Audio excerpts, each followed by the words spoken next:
हाँ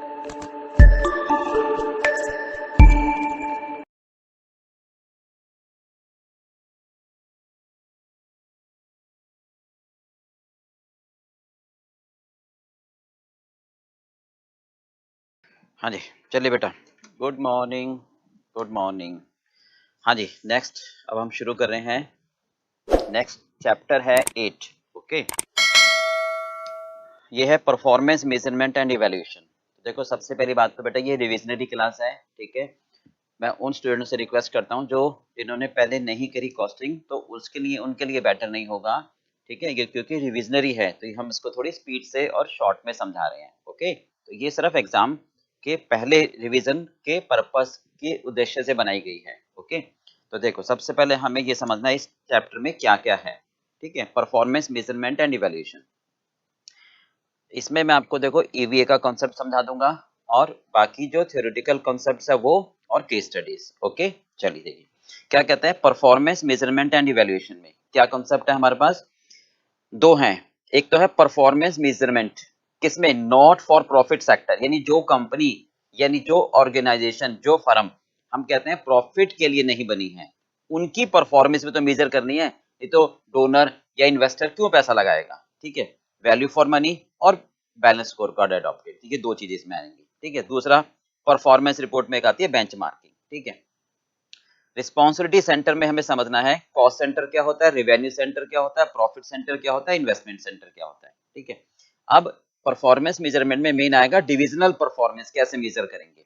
तो divisional performance में हमारा पार्ट आता है एक फाइनेंशियल, एक नॉन फाइनेंशियल और एक सोशल रिस्पॉन्सिबिलिटी, ठीक है। फाइनेंशियल में क्या आ जाएगा, आरओआई, रेजुलर इनकम, ईवीए और शेयर होल्डर्स वैल्यू, एसवीए। नॉन और फाइनेंशियल एंड नॉन फाइनेंशियल को कंबाइन देखें तो बैलेंस स्कोर कार्ड आएगा, परफॉर्मेंस पिरामिड आएगा, बिल्डिंग ब्लॉक मॉडल और performance pyramid. Social and environmental में आ जाएगा ट्रिपल बॉटम लाइन, कि भाई एक कंपनी कितना अपने सीएसआर को पूरा करती है, वो कितने अपने एथिकल और कितने मॉरल रिस्पॉन्सिबिलिटी को पूरा करती है, वो इसमें आ जाएगा, ठीक है। तो सबसे पहले हमें इसमें ये समझना है कि इस टॉपिक में हम यहाँ से शुरू करते हैं पहले इकोनॉमिक वैल्यू एडिड यानी फाइनेंशियल मेजरमेंट। ओके, तो देखिए जरा फाइनेंशियल इकोनॉमिक वैल्यू एडिड में हम ये कहते हैं, देखिए इकोनॉमिक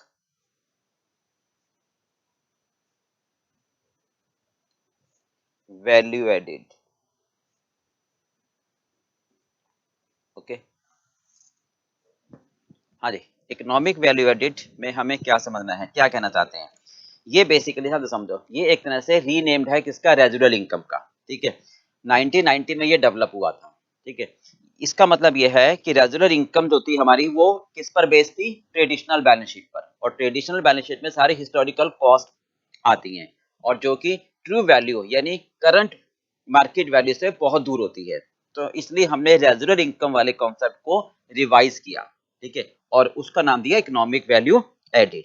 ये क्या है, परफॉर्मेंस इंडिकेटर है, परफॉर्मेंस मीजर है किसका, एक कंपनी की परफॉर्मेंस को इवैल्यूएट करने का तरीका है, डिवीजन को भी कह सकते हैं। यानी हम ये कहना चाहते हैं कैसे परफॉर्मेंस इंडिकेट करोगे कि भाई आप उम्मीद कितना कर रहे हो। किसी भी कंपनी में जो शेयर होल्डर्स होते हैं वो उम्मीद करते हैं कि मुझे इतना पैसा मिले, अगर मैं उनकी उम्मीद से ज्यादा कमा के दूंगा तो इसका मतलब मैं ज्यादा अच्छा परफॉर्म कर रहा हूं, तो वो ईवीए इंडिकेटर होगा। तो ईवीए का मतलब होगा कि हम उनकी उम्मीद से कितना ज्यादा उनको कमा कर दे रहे हैं, यानी सरप्लस कितना कमा के दे रहे हैं उनकी उम्मीदों से, राइट भी, excess over expectation of share holders. यानी अगर ईवीए पॉजिटिव होगा तो इसका मतलब शेयर होल्डर्स की वेल्थ बढ़ेगी, शेयर होल्डर्स की प्राइस बढ़ेगी, शेयर की प्राइस बढ़ेगी। और अगर ईवीए नेगेटिव होगा तो फिर हम रेमेडियल एक्शन लेंगे ताकि ईवीए पॉजिटिव आए, प्रॉफिट बढ़ाओ, कैपिटल एम्प्लॉयड को थोड़ा कम करो, कॉस्ट ऑफ कैपिटल कम करो, ठीक है। तो ये हमारे मेजरमेंट होंगे। अब हम कहते हैं ईवीए होता क्या है, राइट भी। ईवीए का मतलब हम कहते हैं surplus, excess earn by the company. जैसे मान लो एक कंपनी है, अब उसमें जो भी कैपिटल लगी है, ध्यान से समझना जरा बात को, बिल्कुल सिंपल है, जितनी भी कैपिटल हमारे पास लगी हुई है, ठीक है, उस कैपिटल को अगर हम उस कैपिटल को अगर हम ये कहें कि सर कैपिटल में दो पार्ट आते हैं, जो हमने डिबेंचर्स से पैसा लिया है और जो शेयर होल्डर से पैसा लिया है ना। तो ये अगर हम कहीं और लगाते तो वहां से कितना प्रॉफिट कमाते, उसको बोलते हैं नॉर्मल प्रॉफिट, और बिजनेस में अगर हम लगाते तो कितना प्रॉफिट कमाते हैं बिजनेस में? अगर हम बिजनेस में लगाते तो बिजनेस में कितना प्रॉफिट कमाते? राइट, यानी रेवेन्यू माइनस एक्सपेंडिचर। ओके, तो ये बिजनेस का प्रॉफिट उनकी उम्मीद से कितना ज्यादा है, राइट, इस एक्सेस को हम क्या कहेंगे? इस एक्सेस पार्ट को हम कहेंगे बेसिकली ईवीए। एक तो ये बात आई, economic value added. Clear part में? अब यहाँ दो बातें आती हैं कि सर जो नॉर्मल प्रॉफिट होता है बेसिकली वो क्या होता है? भाई हमने अगर जो डिबेंचर से पैसा लिया है उस पर तो मुझे इंटरेस्ट देना है, उस पर मुझे इंटरेस्ट देना है, और इंटरेस्ट की वजह से टैक्स सेव हो जाएगा, तो नेट ऑफ टैक्स ले लेते हैं हम, राइट। और जो शेयर होल्डर से पैसा लिया है वो कहते हैं कि अगर हम पैसा कहीं और लगाते तो हमें कम से कम इतना पैसा तो मिलता, यानी opportunity cost on share holders amount, share holders value. ठीक है, तो ये वाला हमारा कहलाता है कम से कम मुझे इतना तो कमाना ही है, यानी ये अमाउंट जो ब्याज देने के लिए कमाना है, और शेयर होल्डर्स का पैसा कहीं और लगाते तो कम से कम इतना तो ब्याज आ ही जाता। ठीक है, तो ये हमें इतना कमाना है कम से कम। अगर मैं उस पैसे को बिजनेस में लगाकर इतना भी नहीं कमा पा रहा तो फिर तो कोई फायदा नहीं है ना। तो इसका मतलब अगर मैं इससे ज्यादा कमा रहा हूं तो वो पार्ट कहलाएगा मेरा सरप्लस यानी ईवीए। तो शेयर होल्डर्स कहेंगे हाँ भाई कंपनी अच्छा परफॉर्म कर रही है, राइट भाई। तो हम ये कहते हैं, अब ये वाला पार्ट क्या कहलाता है हमारा? Net operating profit. Net operating profit after tax, क्योंकि टैक्स देने के बाद होगा। ठीक है, और ये कहलाएगा हमारा क्या? Capital employed. अब कैपिटल एम्प्लॉयड दो हैं, एक शेयर होल्डर्स का पैसा है, एक डिवेंचर का, राइट। तो weighted average cost of capital आ जाएगी, weighted average cost of capital. ठीक है, अगर केवल शेयर होल्डर्स का पैसा होता तो कॉस्ट ऑफ कैपिटल आती। ओके, अब क्योंकि डिवेंचर का पैसा भी है तो दोनों को ऑन एन एवरेज उसको बोल दिया weighted average cost of capital. Okay, तो ये जितना ज्यादा कमाते हैं इसको बोलते हैं हम ईवीए। ये बात क्लियर हो गया? अब क्योंकि हमें क्या दिखाना है? करंट फाइनेंशियल पोजीशन दिखानी है, यानी ट्रू मार्केट वैल्यू पर दिखाना है। तो इसको हम क्या कहते हैं? इसको हम कहना चाहते हैं it reflect true market value. ये क्या रिफ्लेक्ट होना चाहिए? True market value. ये ट्रू मार्केट वैल्यू को रिफ्लेक्ट होना चाहिए, ये दोनों चीजें।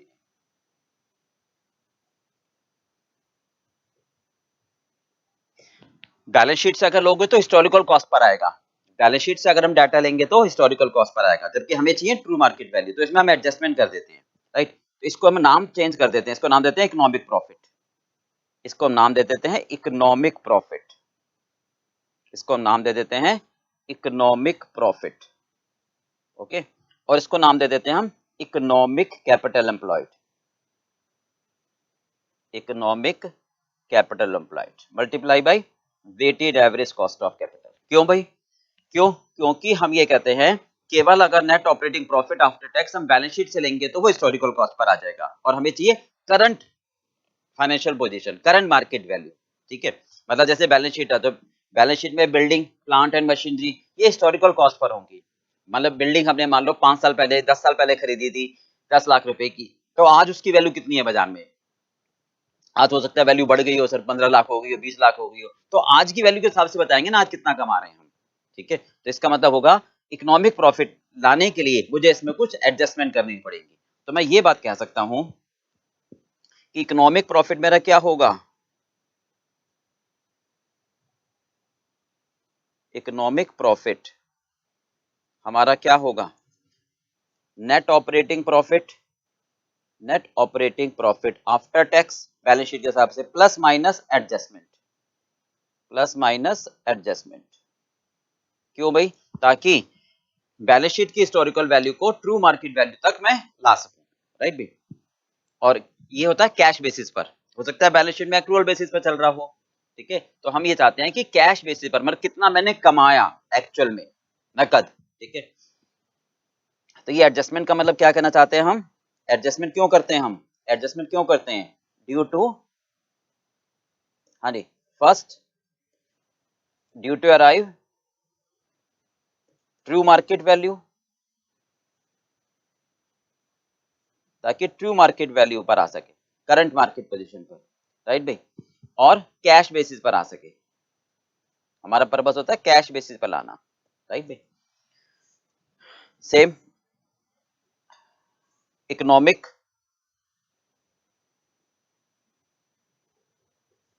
Economic capital employed. ओके, ये किसके बराबर होगी हमारे पास? ये होगा इकोनॉमिक, ये होगा हमारे पास कैपिटल एम्प्लॉयड, ये होगा हमारे पास capital employed as per balance sheet plus minus adjustment, plus minus adjustment, ये होगा as per balance sheet. Okay, हाँ जी, एडजस्टमेंट क्या बोला? जैसे बिल्डिंग है तो उसके आज मार्केट वैल्यू कितनी है वो देखेंगे हम, ठीक है, राइट, इतना हो गया क्लियर।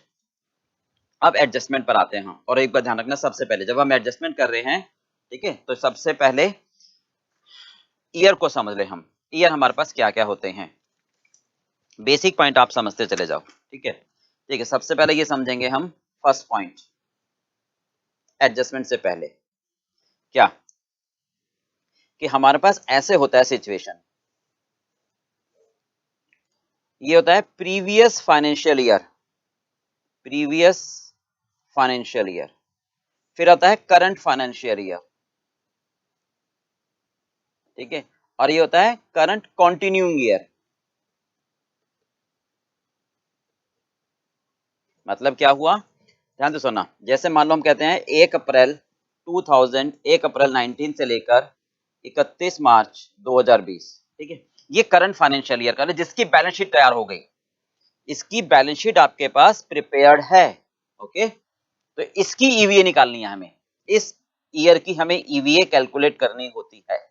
सर इसकी नहीं, क्योंकि ये तो हमारा करंट ईयर है, इसमें तो मैं काम कर रहा हूं, इसमें तो मैं गुड्स बनाकर बेच रहा हूं, इसमें तो बिजनेस आर डूइंग,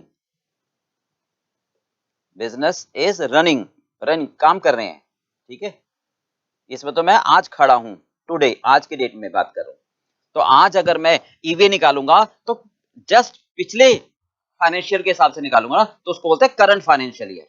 कई बार बच्चे कंफ्यूज हो जाते हैं ना कि करंट फाइनेंशियल इसको बोल रहे, नहीं, यहाँ पर तो मैं बिजनेस कर रहा हूँ, गुड्स बनाकर बेच रहा हूँ बाजार में, तो देखूंगा ना जो बैलेंस शीट बन गई उसका ईवीए निकाल के दिखाऊंगा ना शेयर होल्डर्स को, ठीक है, तो वो कहलाएगा करंट फाइनेंशियल ईयर, और उसके पहले वाला कहलाएगा प्रीवियस फाइनेंशियल ईयर। ये बात क्लियर हो गई? तो इसका मुझे कुछ नहीं करना होता, नथिंग टू डू, इसके लिए मुझे कुछ नहीं, क्योंकि तो आज का फाइनेंशियल ईयर है, इसमें तो मुझे कैलकुलेशन करनी है, this is the year in which we are going to calculate the EVA of this year. Clear part? अब दूसरी बात, कैपिटल एम्प्लॉयड, पॉइंट नंबर 2, ठीक है, कैपिटल एम्प्लॉयड, हम इस ईयर की कैपिटल एम्प्लॉयड निकालते हैं, मतलब इस ईयर का ईवीए निकालते हैं, तो मुझे इस ईयर का कैपिटल एम्प्लॉयड शुरू में चाहिए, क्योंकि जो कैपिटल एम्प्लॉयड शुरू में होगा वही तो साल भर आपको कितना रिटर्न देगा, वही तो मैं कहीं और लगाऊंगा तो मुझे साल भर ब्याज देगा, तो कैपिटल एम्प्लॉयड कब चाहिए? यहां पर चाहिए होता है, ठीक है, यानी कैपिटल एम्प्लॉयड हमें कब चाहिए? Always at the beginning, eight the beginning of current financial year, okay.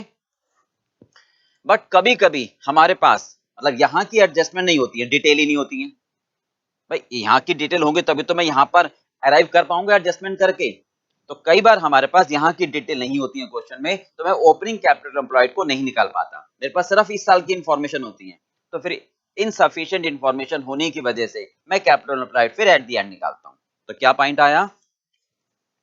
हाँ जी, कि if sufficient information, if sufficient information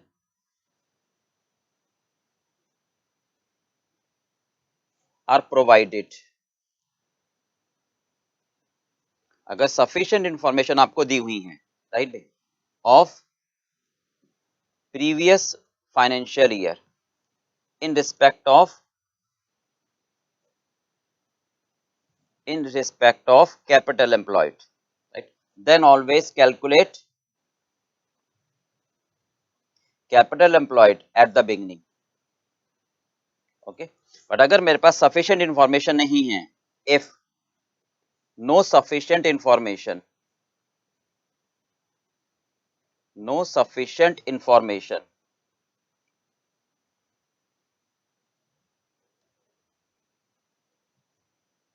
are provided,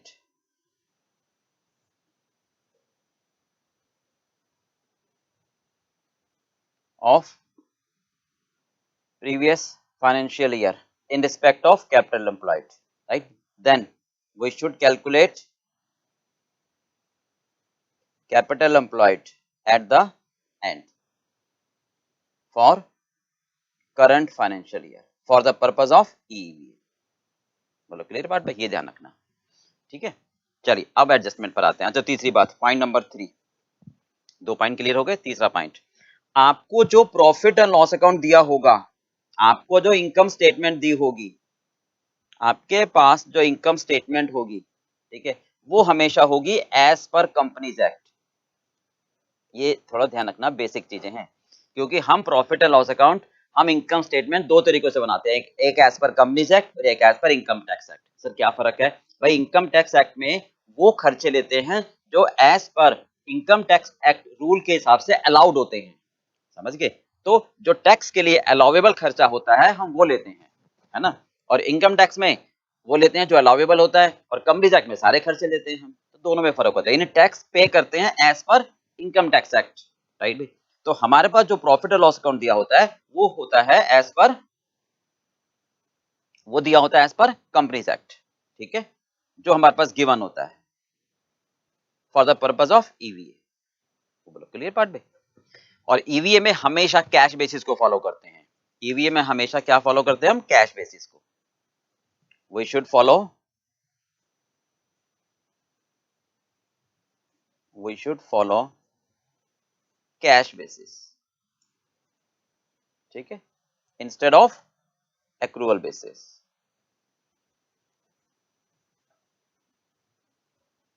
क्योंकि हमें देख ये बताना होता है कितना पैसा मैंने कमाया, सरप्लस। ओके, तो ये चारों पॉइंट ध्यान रखना, राइट भाई? चलिए अब आते हैं हम किस पर? एडजस्टमेंट पर। अब आते हैं हम एडजस्टमेंट पर। ओके, चलिए सबसे पहले करते हैं एडजस्टमेंट नंबर फर्स्ट। सबसे पहले करते हैं हम एडजस्टमेंट नंबर 1। ओके, राइट, ये हम करते हैं इंटरेस्ट की। ये हम किसकी करते हैं? इंटरेस्ट की। Okay, right.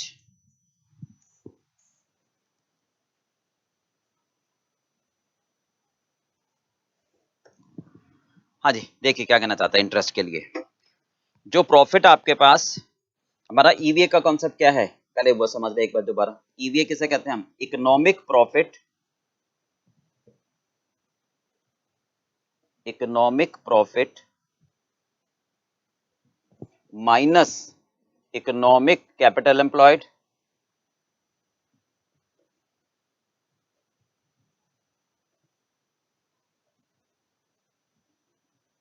Multiply by weighted average cost of capital. Okay, ठीक है। अब देखिए इकोनॉमिक प्रॉफिट के लिए हम क्या कहते हैं, फर्स्ट एडजस्टमेंट की बात करें, ठीक है।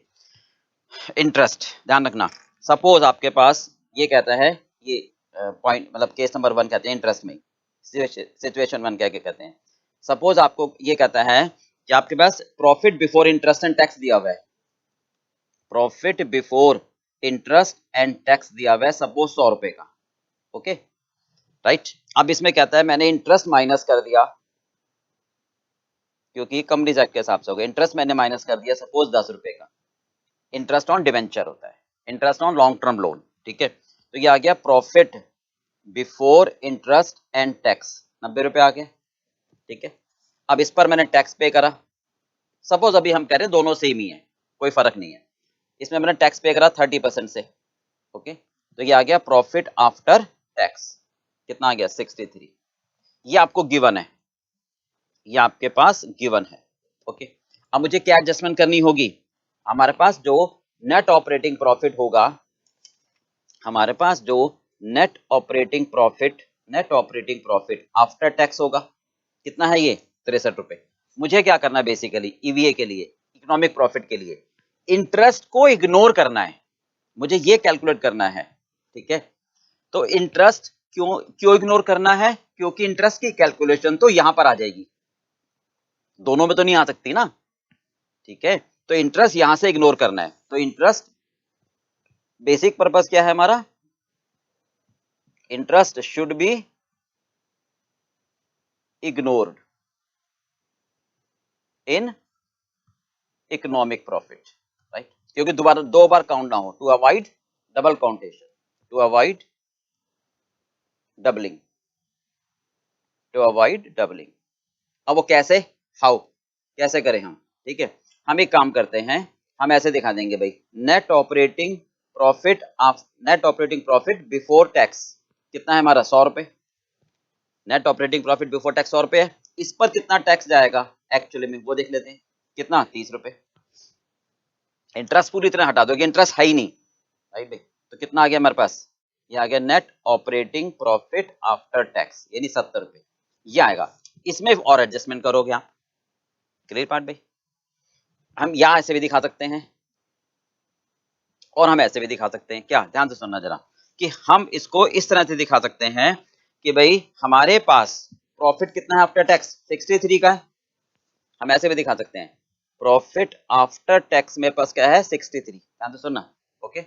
अब इसमें हमें इंटरेस्ट इग्नोर करना है, तो इंटरेस्ट जोड़ दो, इंटरेस्ट आप ऐड कर दो, क्योंकि इग्नोर करना है, माइनस हुआ है, क्योंकि मुझे यहां लेना है इंटरेस्ट, तो ओके, ध्यान से सुनना। तो ये आ गया, ये प्रॉफिट बिफोर इंटरेस्ट आ गया, ये प्रॉफिट आ गया बिफोर इंटरेस्ट।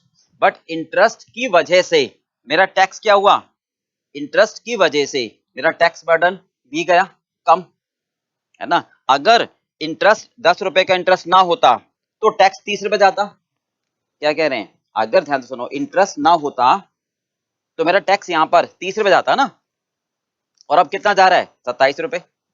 अगर इंटरेस्ट ना होता तो मेरा टैक्स 30 रुपए जाता ना एक्चुअल में, तो ठीक है, पर अब कितना जा रहा है, 27। इसका मतलब मैंने अभी इंटरेस्ट कम पे करा है, तो इसका मतलब जो इंटरेस्ट कम पे करा है वो और माइनस कर दो, टैक्स बर्डन कितना, 3 रुपए। हाँ जी, कितना आ गया नेट ऑफ टैक्स, यानी profit after tax after interest कितना आ गया, 70, सेम आ गया। दोबारा बताऊं, 3 रुपए का मतलब हम कह रहे हैं अगर मेरा इंटरेस्ट फैक्टर ना होता तो कितना प्रॉफिट आफ्टर टैक्स होता, तो डायरेक्ट इग्नोर कर दो, या ऐसे भी दिखा सकते हैं प्रेजेंटेशन कि भाई अगर इंटरेस्ट ना होता तो ये हट गया, ठीक है, और इंटरेस्ट की वजह से क्या हो रहा है, आप टैक्स 27 रुपए दे रहे हो, है ना, क्योंकि 63 लिया ना, 63 में आपने इंटरेस्ट 27 रुपए माइनस करा है, टैक्स सॉरी, ठीक है, पर इंटरेस्ट ना होता तो टैक्स 30 जाता ना, तो आपने 63 में टैक्स कम माइनस करा है, जबकि टैक्स ज्यादा गया है, तो जितना और गया है वो भी तो माइनस करो एक्चुअल में, क्योंकि कैश बेसिस पर लाना है, बात समझ में आ गई, तो इसलिए मैंने और माइनस कर दिया, क्लियर। या फिर इसको ऐसे दिखा दो नेट, कि प्रॉफिट आफ्टर टैक्स कितना है, 63 plus interest net of tax कितना, 7 रुपए। बोलो बात समझ में आ गई। अब दूसरी बात कि सर मैं इंटरेस्ट को क्यों यहां से इग्नोर कर रहा हूं, तो देखो इंटरेस्ट को मैं इग्नोर क्यों कर रहा हूं, डबलिंग की वजह से। हम क्या कहना चाहते हैं बेसिकली, ध्यान से सुनना जरा, हम ये कहते हैं सपोज मेरी कैपिटल है, मैं रीजन में समझा रहा हूं क्यों, मान लो मेरी कैपिटल है सपोज 100 रुपए की, है ना, इसमें डिबेंचर से पैसा लिया है 50 रुपए, शेयर होल्डर से पैसा लिया मैंने 50 रुपए, ठीक है। अब मुझे इस 50 रुपए पर ब्याज देना है, ध्यान से सुनना, और 50 रुपए कहीं और लगाता तो कितना फायदा होता, 50 रुपए पर मुझे इंटरेस्ट देना है, सपोज मुझे इंटरेस्ट देना है 12 रुपए का, सपोज मुझे इंटरेस्ट देना है 12 रुपए का फिक्स्ड है। अब इंटरेस्ट की वजह से मेरा टैक्स कम जाएगा, है ना, तो 12 रुपए नहीं गए ना, ध्यान से सुनो, 50 रुपए पर इंटरेस्ट गया 12 रुपए बनता है, पर इंटरेस्ट की वजह से जो पीएल में चला जाएगा इंटरेस्ट, तो मेरा उस वजह से टैक्स कम जाएगा, तो टैक्स सेविंग होगी 2 रुपए की, तो मेरा नेट ऑफ इंटरेस्ट मेरी जेब से तो 10 रुपए गया ना, क्लियर पार्ट भाई। इसलिए हम क्या कहते हैं, इंटरेस्ट 1 माइनस टैक्स, ओके, और प्लस 50 रुपए पर मुझे कम से कम 10 रुपए कमाने हैं, तो इसका मतलब मुझे 20 रुपए कम से कम कमाने हैं, ये नॉर्मल प्रॉफिट हो गया, ठीक बात है। अब ये अगर मैं बिजनेस में लगाऊंगा, या अगर मैं बिजनेस में लगाऊंगा तो कितना कमाऊंगा, रेवेन्यू माइनस एक्सपेंडिचर, ठीक है। मान लो मैं कहता हूं रेवेन्यू मेरे पास आती है 80 रुपए की रेवेन्यू आती है, ठीक है, और मैं कमा रहा हूं मान लो 70 रुपए, मान लो मैं 70 रुपए खर्चे मेरे 70 रुपए हैं। अब मैं क्या करता हूँ, एक मिनट, ये है मेरे पास, इसको मैं बढ़ा देता हूँ 95, ठीक है। अब अगर मैंने ये करा सर, इसमें जो खर्चे हैं उसमें भी इंटरेस्ट ले लिया, मान लो 10 रुपए, मान लो इंटरेस्ट ले लिया, तो फिर मैं क्या कह रहा हूँ बेसिकली, चलो इसको एक मिनट, कितना आ गया मेरे पास 80, यानी 15 रुपए आ गया। तो इसका मतलब अब मैं गलत कर रहा हूं, क्योंकि मैंने इंटरेस्ट यहां भी माइनस कर दिया और यहां भी ले लिया। भाई आप ये कह रहे हो 70 रुपए के खर्चे हैं आपके और 10 रुपए ब्याज देना है, तो आप 95 रुपए की रिवेन्यू, यानी आप 15, आप कितना कमा रहे हो, 15 रुपए कमा रहे हो, तो आपको तो फिर नेगेटिव आ गई ना, तो गलत हो रहा है। जबकि आप ये कहोगे कि आपके खर्चे तो केवल 70 ही हैं, इंटरेस्ट तो आप दे ही रहे हो ना, तो इसका मतलब आप एक्चुअल में कितना कमा रहे हो, 25 कमा रहे हो बिजनेस से, जो कि 20 रुपए से 5 रुपए ज्यादा है। बात समझ में आ गई? इसलिए इंटरेस्ट यहां नहीं लेना मुझे। अगर यहां लूंगा तो फिर मैं ये कैसे कह पाऊंगा कि बिजनेस में ज्यादा कमा रहा हूं, फिर तो मैं ये कह ही नहीं पाऊंगा ना। तो मुझे इंटरेस्ट यहां से हटाना पड़ेगा। ये भी आप कहोगे 70 रुपए का खर्चा, 95 रुपए की रिवेन्यू, यानी मैं 25 रुपीज एक्सेस कमा रहा हूँ, 25 रुपीज कमा रहा हूँ बिजनेस में, और मुझे 10 रुपए का ब्याज देना नेट, और 10 रुपए शेयर होल्डर्स की अपॉर्चुनिटी कॉस्ट है, यानी 20 रुपए कम से कम कमाने हैं। अदरवाइज मैं कितना कमा रहा हूँ 25, तो 5 रुपए मेरी ईवी हो गई। क्लियर बात भाई? ऐसा तो अगर मैं इंटरेस्ट यहां भी ले लूंगा तो मैं क्या कहूंगा, फिर मैं 70 और प्लस 10 80, और ये 95, यानी मैं 15 रुपए कमा रहा हूँ ब्याज देने के बाद, और ब्याज यहां भी देना है, तो फिर गलत हो जाएगा ना। क्लियर पार्ट पे? तो इसलिए हमें इंटरेस्ट माइनस करना होता है। क्लियर हो गया पार्ट? मतलब इंटरेस्ट इग्नोर करना होता है sir, interest should be ignored. हो गया क्लियर? चलिए अब आते हैं एडजस्टमेंट नंबर 2 पर। हाँ जी देखो, R&D के लिए, ठीक है, ये आपका फर्स्ट एडजस्टमेंट है, ठीक है। अब एक काम करो, इसको पॉज कर लेना आप लोग, ओके, और ये एडजस्टमेंट चाहो तो नोट कर लेना, इतने आपका ऑप्शन है, ठीक है। फिर आप स्टार्ट करना, मैं बोलना शुरू कर रहा हूँ। R&D का खर्चा हमारी इन्वेस्टमेंट होती है, जिसका बेनिफिट आगे आने वाले सालों में मिलता है। ये हमारा कॉन्सेप्ट है, ये रिवेन्यू नेचर का खर्चा नहीं है, कैपिटल एक्सपेंडिचर है। क्लियर है? ये कहता है 5 लाख रुपए का खर्चा मैंने करा है करंट फाइनेंशियल ईयर में, ओके। 4 लाख रुपए का खर्चा करा था प्रीवियस फाइनेंशियल ईयर में, और सारा अमाउंट प्रॉफिट की कंप्यूटेशन में ले लिया था, पर उसका लाभ मुझे कब मिलेगा, आगे आने वाले सालों में, जो मुझे पता नहीं, नॉट नोन, इसका पता नहीं है। राइट भाई? तो अब कह रहा है कैपिटल एम्प्लॉयड निकालते हैं एट द बिगनिंग, यानी डिटेल आपको दे रखी है। कैपिटल एम्प्लॉयड कह रहा है वो करना है एट द बिगनिंग, बहुत ध्यान से सुनना, ठीक है। तो सबसे पहले हम क्या करेंगे, previous financial year, current financial year, और आज, ये तो करंट ईयर हो गया जिसमें हम काम कर रहे हैं। इस साल की बैलेंस शीट पर इस साल की बैलेंस शीट पर मुझे क्या करना है, ईवीए निकालना है। राइट भाई? अब वो कहता है इस साल मैंने कितना खर्च करा है, 5 लाख रुपए, इस साल खर्च करा है 4 लाख रुपए, और मुझे कैपिटल एम्प्लॉयड चाहिए एट द बिगिनिंग, ओके। अब ध्यान से सुनो, इस साल का 5 लाख रुपए मैंने खर्च किया है, ओके, तो इसका मतलब इस साल मैंने क्या करा होगा, पीएल की डेबिट में डाल दिया होगा, यानी हमने एंट्री क्या बनाई होगी, research and development debit to bank, okay, कितना, 4 लाख 5 लाख रुपए इस साल, और ये हमने पीएल के डेबिट में डाल दिया, ओके। तो मेरा इस साल का पीएल कम हो गया होगा, इस साल का प्रॉफिट कम हो गया होगा, तो इस साल की जो कैपिटल एम्प्लॉयड है हमारी, वो 5 लाख रुपए से कम आई होगी।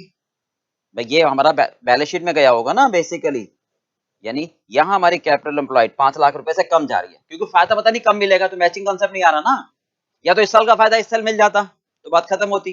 तो ये 5 लाख रुपए मैं खर्च कर रहा हूँ, जो मेरी इन्वेस्टमेंट है, फ्यूचर में कभी बेनिफिट मिलेगा, तो मैंने तो सारा पीएल के डेबिट में डाल दिया, तो मेरा कैपिटल एम्प्लॉयड कम आ गया। तो सबसे पहले क्या करूंगा मैं, एक बात, ये जो capital employed at the beginning होगी, जो बैलेंस शीट में आ रही है फिगर, यानी ये वाली जो फिगर होगी, इसमें 5 लाख रुपए मैं क्या करूंगा, बताओ, सोच के बताओ। नहीं नहीं नहीं, सॉरी सॉरी सॉरी सॉरी, एक मिनट। 5 लाख रुपए करंट ईयर में खर्च करें, 4 लाख रुपए प्रीवियस फाइनेंशियल ईयर में, सॉरी, ये 4 लाख यहाँ है और 5 लाख यहाँ है, ओके, ये 4 लाख की अमाउंट है। Clear part? हाँ जी। तो इस फाइनेंशियल ईयर में हमारा 4 लाख रुपए कैपिटल एम्प्लॉयड कम गया होगा, तो मैं क्या करूंगा, हाँ जी बताओ, R&D का खर्चा 4 लाख रुपए मेरा कैपिटलाइज हो गया, ये ऐड कर दूंगा, तो इसका इफेक्ट खत्म हो जाएगा। 4 लाख रुपए हमने प्रीवियस फाइनेंशियल ईयर में खर्च किया था और पीएल में डाल दिया था, लाभ मिलेगा कब, आने वाले सालों में, पता नहीं, तो मैचिंग कंसेप्ट करना है। तो अगर मुझे इस साल ही लाभ मिल जाता तो कहानी खत्म होती, बेनिफिट आता था, मतलब इस साल के पीएल में मैंने 4 लाख रुपए डाल दिए, तो प्रॉफिट कम हो गया, कम प्रॉफिट बैलेंस शीट में चला गया, तो कैपिटल एम्प्लॉयड कम आ गई, क्योंकि यहाँ कैपिटल एम्प्लॉयड कम आ गई, तो मुझे ऐड करना पड़ेगा ताकि ट्रू कैपिटल एम्प्लॉयड आए। क्लियर हो गया? ये की इन्वेस्टमेंट है हमारी, ये ना, बोलो बात समझ में आ गई। अब क्या कह रहे हैं हम, ये हमारे पास capital applied at the beginning आ गई, यानी टू बी कैपिटलाइज्ड। अब करंट फाइनेंशियल ईयर में मैंने 5 लाख रुपए डेबिट करे हैं, यानी इस साल के पीएल में हमने कितने डेबिट करे हैं, 5 लाख रुपए। बेनिफिट तो मिला नहीं इस साल, कब मिलेगा बेनिफिट, आगे आने वाले सालों में। तो इस साल का जब नोपैड होगा, net operating profit after tax होगा, ठीक है, इस साल का, करंट ईयर का, करंट फाइनेंशियल ईयर का। ओके, इसमें आप जोड़ दोगे R&D के खर्चे 5 लाख, एड बैक कर दोगे, क्योंकि बेनिफिट मिला नहीं और आपने पीएल अननेसेसरी डेबिट कर दिया, तो ये आ जाएगा इकोनॉमिक प्रॉफिट। बोलो क्लियर हो के बात भी, ये एडजस्टमेंट होगी इसकी, बिल्कुल क्लियर है। चलिए अब आते हैं पॉइंट नंबर 2 पर इसी में। चलिए बेटा सेम, ये एक बार पढ़ लो, आप इसको पॉज कर देना, फिर जो मैं आके बोलूं तब उसको स्टार्ट करना, ठीक है, इतना आप नोट कर लेना इसको ना। चलिए क्या कहते हैं, research and development expenditure 10 lakh रुपए 6 साल पहले खर्च करे थे, 6 साल पहले खर्च करे थे, और उसके पीएल में मैंने डाल दिया था, ठीक है। इक्वल बेनिफिट मिलेगा 5 सालों में, यानी हर साल 2 लाख का बेनिफिट मिलेगा, बट स्टार्ट कब से हो रहा है, प्रीवियस ईयर के शुरू में, ठीक है। तो देखो ध्यान से, अब इसकी एक्सप्लेनेशन हम क्या कहना चाहते हैं, हमारे पास क्या है बेसिकली, हमारे पास हम ये कहते हैं, देखो ये है हमारे पास प्रीवियस फाइनेंशियल ईयर, ठीक है, ये है करंट फाइनेंशियल ईयर, और ये है करंट ईयर, गोइंग ईयर, जिसमें हम प्रोडक्शन कर रहे हैं। इस साल की बैलेंस शीट के बेस पर ईवीए निकालोगे, ठीक है, राइट। अब वो कहता है कि हमने 6 साल पहले 10 लाख रुपए खर्च करे थे, यानी इसके पहले मैंने 10 लाख रुपए खर्च करे थे, तो यहां पर अगर हमारी बैलेंस शीट होगी तो उसमें कैपिटल एम्प्लॉयड में, यहां पर मैं बात कर रहा हूं, ठीक है, कितना कम जा रहा होगा, 10 लाख रुपए कम कम दिखा रहे हैं, क्यों, क्योंकि पीएल के डेबिट में मैंने 10 लाख रुपए डाल दिए। जब पीएल के डेबिट में 10 लाख रुपए डाल दिए तो प्रॉफिट कम गया, जब प्रॉफिट कम गया, जब प्रॉफिट आपका कम गया तो कैपिटल एम्प्लॉयड भी कम जा रही है, क्लियर पार्ट भी। अब इस साल के पीएल में, इस साल के प्रॉफिट एंड लॉस अकाउंट में हमने क्या करा, बेनिफिट लेना शुरू कर दिया, यानी 2 लाख रुपए, यहां बेनिफिट आ गया होगा 2 लाख रुपए क्रेडिट में, क्लियर पार्ट भी। तो अगर मैं यहां देखूं, अब यहां जो बैलेंस शीट होगी मेरे पास, यहां जो बैलेंस शीट होगी करंट फाइनेंशियल ईयर के शुरू में, उसमें कैपिटल एम्प्लॉयड, ये प्रॉफिट 2 लाख रुपए बढ़ गया होगा, तो 10 लाख रुपए कम जा रहा था, 2 लाख रुपए बढ़ गया, तो इसका मतलब 8 लाख रुपए अभी भी मेरा कैपिटल एम्प्लॉयड कम जा रहा है, ठीक है। तो इकोनॉमिक करने के लिए क्या करोगे, अब आप क्या करोगे, कैपिटल एम्प्लॉयड जो एट द बिगिनिंग होगी, जितना भी अमाउंट होगा उसमें 8 लाख रुपए कम जा रहे हैं तो ऐड कर दोगे, ओके, टू बी कैपिटलाइज्ड, समझ में आ गई बात। चलिए अब क्या कर रहे हैं, 2 लाख रुपए का बेनिफिट करंट ईयर में भी तो मिलेगा, करंट फाइनेंशियल ईयर की पीएल जब बनाऊंगा मैं, तो इसमें 2 लाख रुपए का बेनिफिट आ गया, खर्चे है नहीं, खर्चे है नहीं, तो इसका मतलब इस साल का प्रॉफिट मेरा अननेसेसरी बढ़ रहा है, प्रॉफिट बढ़ रहा है अननेसेसरी, खर्चे मैंने डेबिट करे नहीं, समझ गए। तो क्या करोगे, इस नेट ऑपरेटिंग प्रॉफिट में 2 लाख रुपए क्रेडिट है, net operating profit after tax में 2 लाख रुपए अननेसेसरी क्रेडिट है जो पहले डेबिट हो चुका है, तो माइनस कर दो, due to matching concept, due to matching, match नहीं कर रहा ना आपका, ड्यू टू मैचिंग कंसेप्ट, बोले समझ में आ गई बात भाई, ठीक है। अब ये मत कहना कि टैक्स का इफेक्ट नहीं लेंगे, ध्यान तो सुनो, ये कंपनीज एक्ट का है, ठीक है, जो हमने प्रॉफिट एंड लॉस अकाउंट बनाया होगा as per income tax act, as per income tax act, उसमें R&D अलाउड नहीं हुआ होगा, और उसका टैक्स अमाउंट टैक्स के हिसाब से निकला होगा, वो टैक्स अमाउंट यहां पर पे किया होगा हमने, वो टैक्स अमाउंट हमने यहीं पर पे किया होगा, क्योंकि भले ही कंपनीज एक्ट के हिसाब से बनाते हो पीएल, पर टैक्स का अमाउंट जो माइनस करते हो वो इनकम टैक्स एक्ट के हिसाब से होता है, तो उसमें R&D अलाउड नहीं होता, तो इसलिए टैक्स की कोई गड़बड़ी नहीं होगी, क्लियर हो गया बात बेटा, राइट। चलिए बेटा अब इसको एक बार नोट कर लेना, ठीक है, इतने पॉज कर देना, फिर जब इसको नोट करके समझ लो तब शुरू करना सुनना, ओके। क्या कहते हैं, रिसर्च एंड डेवलपमेंट 3 लाख रुपए incurred in current financial year, current financial में खर्च करें, अच्छा जी, बेनिफिट रिसीव्ड हो रहा है कब कब, करंट ईयर में और 2 साल अगले लिखा, यानी टोटल 3 साल, यानी हर साल 1 लाख का बेनिफिट, ठीक है भाई। तो क्या करेंगे हम, देखो ध्यान से समझना, इसको हम कहते हैं, ये सिचुएशन समझ लिया करो, ये previous financial year, current financial year और current year, going year. Okay, ये गोइंग ईयर कहलाता है, इसके तो हम चर्चा ही नहीं करते। ठीक है, अब कैपिटल एम्प्लॉयड अगर हमारा एट द बिगिनिंग है, मैं दोनों बातें समझा देता हूँ, डिटेल्स आपको दे रखी हैं, तो क्या करेंगे, वो कहता है 3 लाख रुपए खर्च करे हैं मैंने, यहां खर्च करे हैं 3 लाख रुपए, तो इस बार के पीएल में हमने 3 लाख रुपए डेबिट करे, तो ऐसा समझाता हूं, 2 लाख रुपए डेबिट करे, 1 लाख रुपए डेबिट करे R&D के, सर इकट्ठे लिख दो ना, और एक ही बात है भाई, बेनिफिट मिला इस साल, बेनिफिट मिला R&D का कितना, वो क्रेडिट में होगा। ठीक है, अब ध्यान से सुनो, इस साल इसका मतलब जो 1 लाख रुपए का बेनिफिट मिला वो खर्चा तो मेरा कट गया नहीं, यानी जो बेनिफिट नहीं मिला 2 लाख रुपए का, उससे मेरा प्रॉफिट कम हो गया। ठीक है, तो मैं करंट ईयर के net operating profit after tax में क्या ऐड कर दूंगा, R&D, कि भैया इसका बेनिफिट आगे मिलेगा, टू बी कैपिटलाइज्ड। बोलो क्लियर है पार्ट में, यहां तक समझ में आ गई। अब capital employed at the beginning अगर है तो वो यहां पर है, लास्ट इसमें तो कुछ था ही नहीं, तो मैं कोई एडजस्टमेंट नहीं करूंगा, नो एडजस्टमेंट। पर अगर मेरे पास capital employed at the end होता, नहीं यानी यहां कैपिटल एम्प्लॉयड चाहिए होता, तो मैं क्या करता, सोच के बताओ जरा अपने आप, इतने हम क्या करते, मेरा इस साल की बैलेंस शीट में, यहाँ की बैलेंस शीट में 2 लाख, भाई 2 लाख रुपए प्रॉफिट कम गया है, तो आप R&D 2 लाख रुपए जोड़ देते, टू बी कैपिटलाइज्ड। बोलो हो गया क्लियर, बिल्कुल क्लियर है। चलिए चलिए देखो बेटा क्या कहता है, हो गया। अब इसको भी एक बार देख लेना, फिर पॉज कर देना, फिर सुनना। प्रोविजन फॉर डाउटफुल डेब्ट वाज इंक्रीज्ड फ्रॉम 2.5 लाख रुपए to 3,50,000 at the beginning of current year. सबसे पहले प्रोविजन फॉर बैड डेट्स हमारा एक प्रूडेंस कंसेप्ट होता है कि शायद पैसा मारा जाए, तो EVA यानी करंट कैश में जो पैसा आ रहा है जा रहा है, भैया प्रोविजन छोड़ो तुम, मतलब EVA निकालने के लिए हम क्या करते हैं, जो पैसा बेचा, माल बेच के आया और जो खर्चा हुआ, बस यानी कैश बेसिस पर चाहिए, there is no need to make the provision for the purpose of EVA। Clear part भाई, तो इसकी हमें जरूरत नहीं है। अब है क्या सिचुएशन, कैसे एडजस्ट करें हम इसको, ये प्रीवियस फाइनेंशियल ईयर, ये करंट फाइनेंशियल ईयर और ये करंट ईयर गोइंग। ओके, अब वो कहता है 2.5 लाख से बढ़कर 3 लाख रुपए हो गया eight the beginning of current financial year. ठीक है, यानी करंट फाइनेंशियल ईयर में 2.5 लाख था शुरू में, और ये बढ़कर हो गया कितना, 3 लाख, यानी करंट में 1 लाख बढ़ा और अंत में हो गया 3.5 लाख। ये सिचुएशन है। तो इस साल के पीएल में मैंने 1 लाख रुपए डेबिट किया।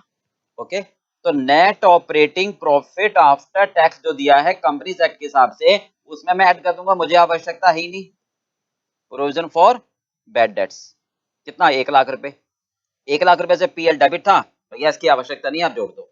अब कैपिटल एम्प्लॉयड आपको कब चाहिए, अगर चाहिए एट द बिगिनिंग, अगर चाहिए एट द बिगिनिंग यानी यहां पर, राइट, तो इसका मतलब क्या करोगे, आप सोच के बताओ, अगर चाहिए एट द बिगिनिंग तो इसका मतलब 2.5 लाख रुपए चल रहा है, यानी 2.5 लाख रुपए से हमारा प्रॉफिट कम है। ओके, क्योंकि इस साल तो आपने ईवीए नहीं निकाली ना, आप तो ईवीए सिर्फ इस साल की निकाल रहे हो, तो 2.5 लाख रुपए से आपका प्रॉफिट कम है, तो आप क्या करोगे, ऐड कर दो provision for bad dates. Okay, बोलो बात समझ में आ गई। अच्छा, अगर capital employed at the and है, इफ कैपिटल एम्प्लॉयड चाहिए एट द एंड यानी यहां पर चाहिए, तो बताओ क्या करोगे, सोच के बताओ। हाँ जी, अगर यहां पर चाहिए हमें तो 3.5 लाख रुपए ऐड कर दोगे। बोलो क्लियर पार्ट भी समझ में आ गया। चलिए फटाफट दूसरा, दूसरा पार्ट क्या कहते हैं, provision for bad debts increased to 80,000 from 30,000 during the current financial year. ठीक है, ये प्रीवियस फाइनेंशियल ईयर, ये करंट फाइनेंशियल ईयर और ये करंट ईयर गोइंग। वो कहता है कि 80,000 तक बढ़ गया 30,000 से। ठीक है, तो 30,000 था शुरू में, 30,000 से बढ़कर कितना हो गया, 80,000, यानी करंट ईयर में कितना बढ़ाया मैंने, 50,000। ये तो हुआ, करंट ईयर में मैंने कितना बढ़ाया, 50,000, तो इसका मतलब इस साल का जो नेट ऑपरेटिंग प्रॉफिट होगा आफ्टर टैक्स, उसमें मैं ऐड कर दूंगा प्रोविजन फॉर बैड डेट्स, कितना, 50,000। ओके, 50,000 से तो डेबिट हुआ इस बार का पीएल, वो जोड़ दो। आप कैपिटल एम्प्लॉयड चाहिए मान लो एट द बिगिनिंग, तो क्या करोगे आप इसमें, यानी 30,000 रुपए से आपका कम जा रहा है प्रॉफिट, ऐड कर दोगे प्रोविजन फॉर बैड डेट्स। और अगर चाहिए कैपिटल एम्प्लॉयड मान लो एट द एंड यहां पर चाहिए तो 80,000 रुपए आप जोड़ दोगे प्रोविजन फॉर बैड डेट्स। बोलो क्लियर बात बेटा। चलिए चलिए देखो अब है economic depreciation versus historical. Economic depreciation होता है जो आज की वैल्यू के हिसाब से हम चार्ज करते हैं, हिस्टोरिकल होता है जो बैलेंस शीट के हिसाब से चार्ज करते हैं। जैसे बिल्डिंग है, ये प्लांट है, 10 साल पहले हमने 10 लाख रुपए की खरीदी थी तो उस पर हम डेप्रिसिएशन चार्ज करते आ रहे हैं, वो हिस्टोरिकल। ठीक है, आज उसकी बाजार में कितनी वैल्यू है उस पर कितना डेप्रिसिएशन, वो इकोनॉमिक। तो हमेशा ध्यान रखना नोपैड के लिए हम क्या करेंगे, जो भी अकाउंटिंग डेप्रिसिएशन है वो एड बैक कर दो और इकोनॉमिक वाला जो डेप्रिसिएशन है करंट मार्केट वैल्यू पर जो डेप्रिसिएशन है वो माइनस कर दो, क्योंकि मुझे ये कंसीडर करना है। कैपिटल एम्प्लॉयड अगर एट द बिगिनिंग है तो लास्ट ईयर दोनों डेप्रिसिएशन से तो कोई एडजस्टमेंट नहीं होगी। ठीक है, और अगर इस बार की है तो हम सेम एडजस्टमेंट कैपिटल एम्प्लॉयड में कर देंगे, यानी एसेट्स को हमें किस पे दिखाना है, करंट मार्केट वैल्यू पर। क्लियर बात बेटा। चलिए अब अगला आता है डेफर्ड टैक्स। चलिए देखो नेक्स्ट है डेफर्ड टैक्स। ठीक है, ये किस वजह से आता है, टाइमिंग डिफरेंस की वजह से। तो ये दो रीजन की वजह से आता है, इनकम टैक्स एक्ट और कंपनीज एक्ट में जो टैक्स का डिफरेंस आता है, टाइमिंग डिफरेंस। दो रीजन, एक परमानेंट डिफरेंस और एक टेम्परेरी डिफरेंस। परमानेंट डिफरेंस कौन सा होता है, मतलब जो डिफरेंस परमानेंट नेचर का होता है। ठीक है, बट ये कुछ खर्चे ऐसे होते हैं जो हमारे कंपनीज एक्ट में अलाउड होते हैं but never allowed in income tax act. जैसे कुछ एक्सपेंडिचर है अगर हम 10,000 रुपए से ऊपर पे करते हैं तो इनकम टैक्स एक्ट में वो अलाउड नहीं है, जबकि कंपनीज एक्ट में अलाउड है, तो हम इनको एडजस्ट नहीं करते, ये परमानेंट डिफरेंस। ठीक है, इसके लिए हम कोई नहीं करते हैं प्रोविजन। ओके, अब आता है टेम्परेरी डिफरेंस। टेम्परेरी डिफरेंस किस वजह से आता है, या तो हम दोनों में कंपनीज एक्ट में और इनकम टैक्स एक्ट में मेथड अलग अलग फॉलो करते हैं, मतलब एक में कैश बेसिस को फॉलो करते हैं, एक में एक्रूअल बेसिस को फॉलो करते हैं, जो आगे ओवर द पीरियड एडजस्ट हो जाते हैं। ठीक है, दूसरा डेप्रिसिएशन की वजह से हो सकता है कंपनीज एक्ट में आप स्ट्रेट लाइन मेथड फॉलो करो, इनकम टैक्स में रिटर्न ऑन वैल्यू या वाइस वर्सा। तो क्या होता है, ओवर द पीरियड तो हमारा एडजस्ट हो जाता है। ठीक है, अब एक एग्जांपल लेके चलते हैं। देखो मान लो कंपनीज एक्ट में मैं लेता हूँ cash basis, income tax act में लेता हूँ एक्रूअल बेसिस, दोनों में रेवेन्यू मान के चलते हैं सेम। ठीक है, सैलरी 30,000 रुपए है, अब एडवांस सैलरी ली 10,000 रुपए, तो कंपनीज एक्ट में कैश बेसिस ले रहा हूँ यानी 40,000 रुपए आपने दिखा दिया, पर इनकम टैक्स में एक्रूअल ले रहा हूँ तो 30,000 रुपए। प्रॉफिट आ गया 90,000, 1,00,000, 30% के हिसाब से टैक्स बन गया। अब ध्यान से देखो इनकम टैक्स के हिसाब से तो मैंने 30,000 रुपए पे करा क्योंकि एक्रूअल बेसिस है, कोई एडवांस पे हमने एडजस्ट नहीं करा। अब यहाँ पर हमने जो एडवांस पे करा वो माइनस कर दिया, तो मेरा टैक्स बना 27,000 रुपए। इसका मतलब मैंने 3,000 रुपए का टैक्स कम पे करा है। ठीक है, तो मैच करने के लिए हम 3,000 रुपए हम नोपैड में से माइनस कर देंगे ईवीए के लिए। ये तो एक बात हो गई।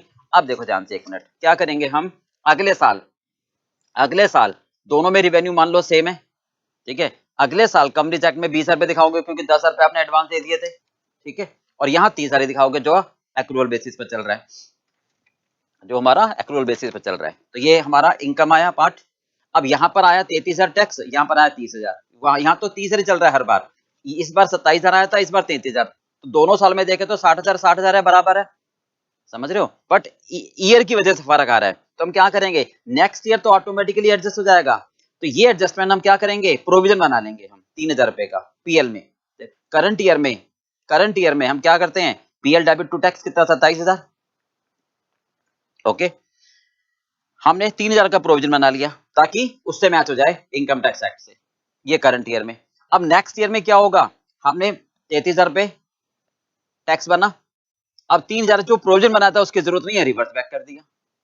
तो ये अकाउंटिंग एंट्री हो गई। अब ईवीए के लिए मैं क्या करता हूं, जो मेरे पास नोपैड है यानी 27,000 माइनस करने के बाद जो प्रॉफिट आ रहा है उसमें जो 3,000 का प्रोविजन हम बना रहे हैं वो और माइनस कर देंगे, क्योंकि 27,000 माइनस हुआ है, अभी 3,000 हमें और माइनस करना है, तो डिडक्ट कर दोगे नोपैड में से deferred tax for the purpose of EVA. Clear बात बेटा, समझ में आ गई बात।